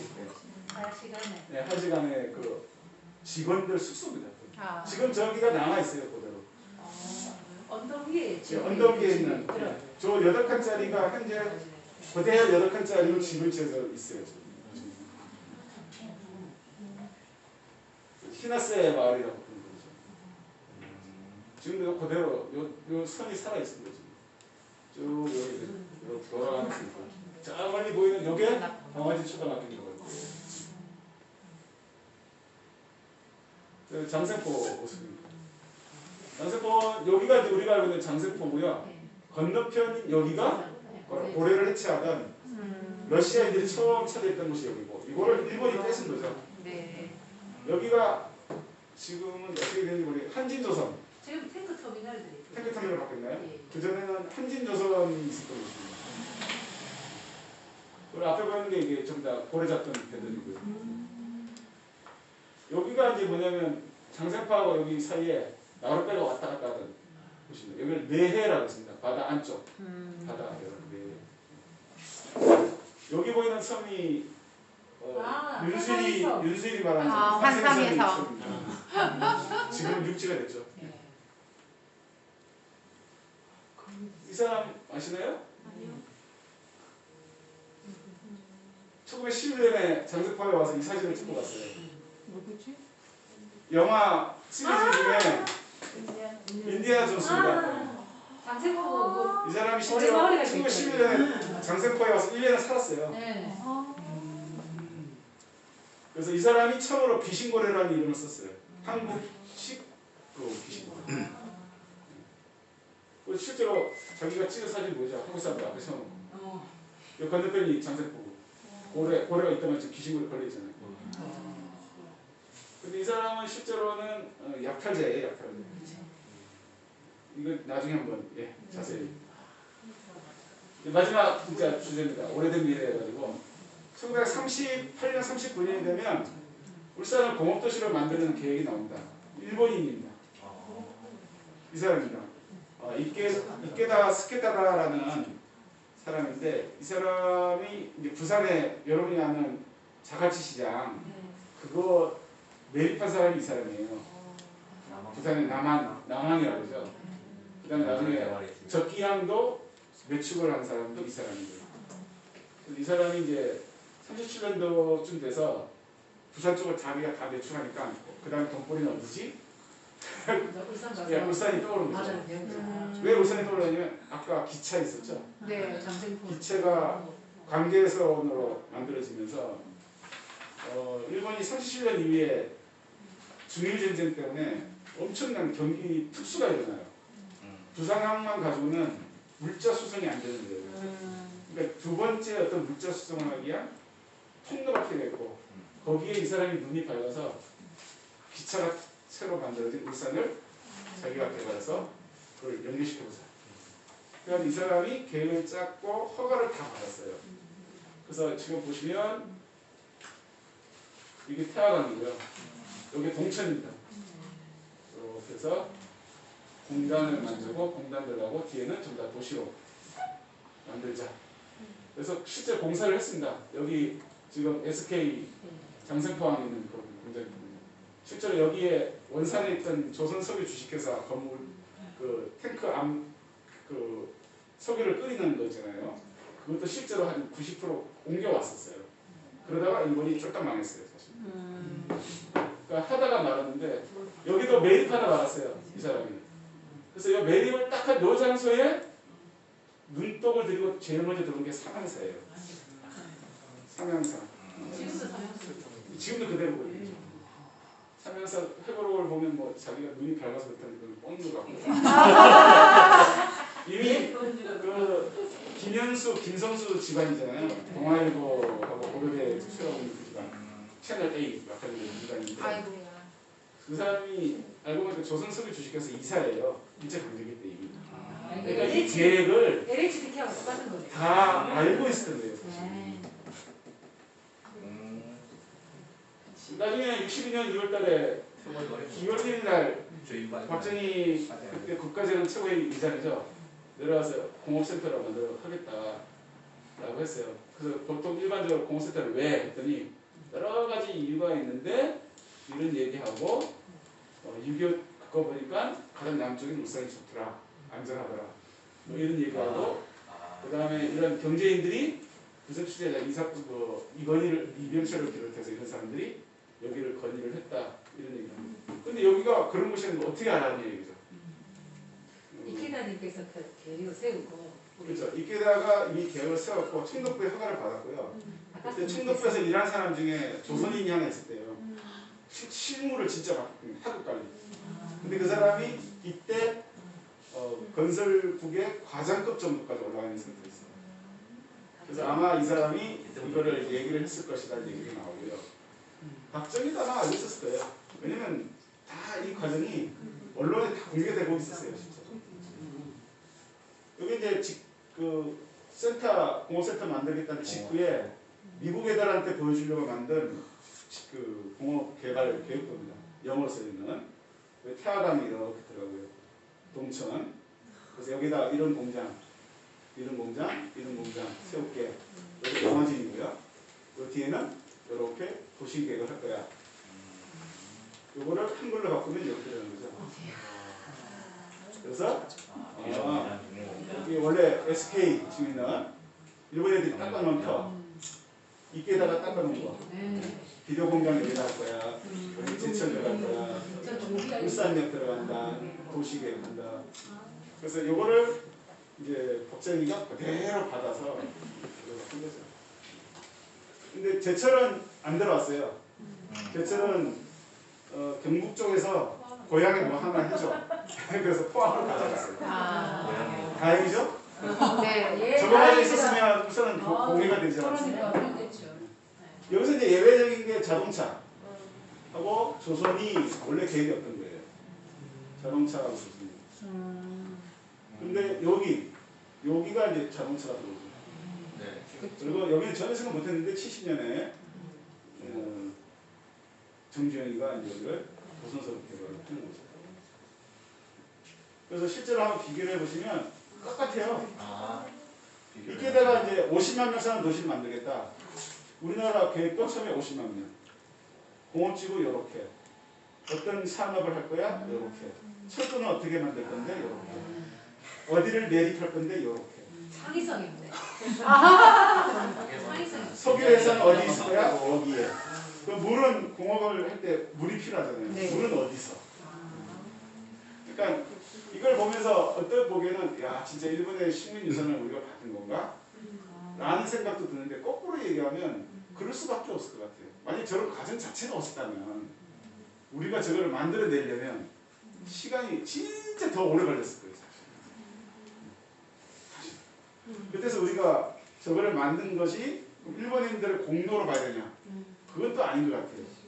왜냐면 실제로 들어가서 현장에서 일을 하고 이렇게 도시를 만든 건 그것을 일한 노동자들이 일을 해줬기 때문에 가능했잖아요. 네. 그런 걸 봤을 때 물론 계획이나 이런 세우는 거는 그렇게 할 수 있는 능력 있는 사람들이 필요한 거지만 실제 그것이 움직여지려면 밑에서 일을 해주는 기충 어떤 민중이나 노동자들이 실제로 일을 안 한다면 불가능한 얘기라는 생각해요. 그래서 가끔마다 수업 시간에 학생들한테도 그런 얘기를 하죠. 그러니까 머리만 있다고 해서 몸이 움직이지는 건 아니다. 같이 이게 하나가 이체가 돼야만 움직이지는 건데 자꾸만 이쪽만 얘기를 하고 이게 외부에서 들어온 것처럼 하면은 우리 전체 몸을 못 보는 거와 똑같다는 식으로 얘기를 하거든요. 그러니까 이게다가 해준 거를 우리가 받은 거는 사실인 것 같고 그걸 우리가 노력을 해서 이뤄냈다. 근데 이거를 단지 아니다. 박정희가 잘한 것이다. 라고만 얘기하는 거는 전체를 못 보고 일부만 보고 자꾸만 얘기하는 거다. 이런 생각을 듭니다. 뒤에 뭐 사진들 이거는 그냥 참고하시라고 여기가 지금 장생포 여기 막 개발하는 지금 요게 일본 애들이 만드는 탱크예요. 예, 이 탱크가 지금도 있어요. SK 들어가면. 진짜 밥살을 들어가서 보여달라고 했더니 버스를 태워서 한번 보여주더라고요. 근데 아직도 일본 애들이 만든 탱크를 SK가 쓰고 있어요. 아직도. 일본 애들이 만든 탱크.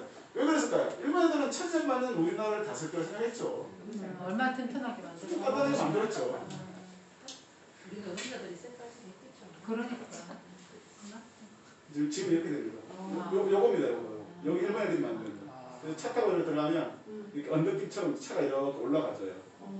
그래서 애들이 그러더라고요. SK 사람들이 요거.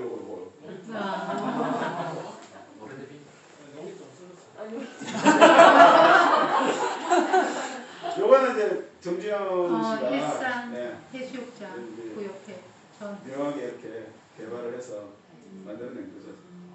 요거는 여기가 미포고 전하고 네. 전화원 나무. 그다음에 여기 현대자동차 들어갔는데 원래 영토 앞쪽에 영토. 이렇게 큰 바다가 들어오는 많이 있었어요. 네. 근데 여기를 지금 내륙을 한 거예요 지금.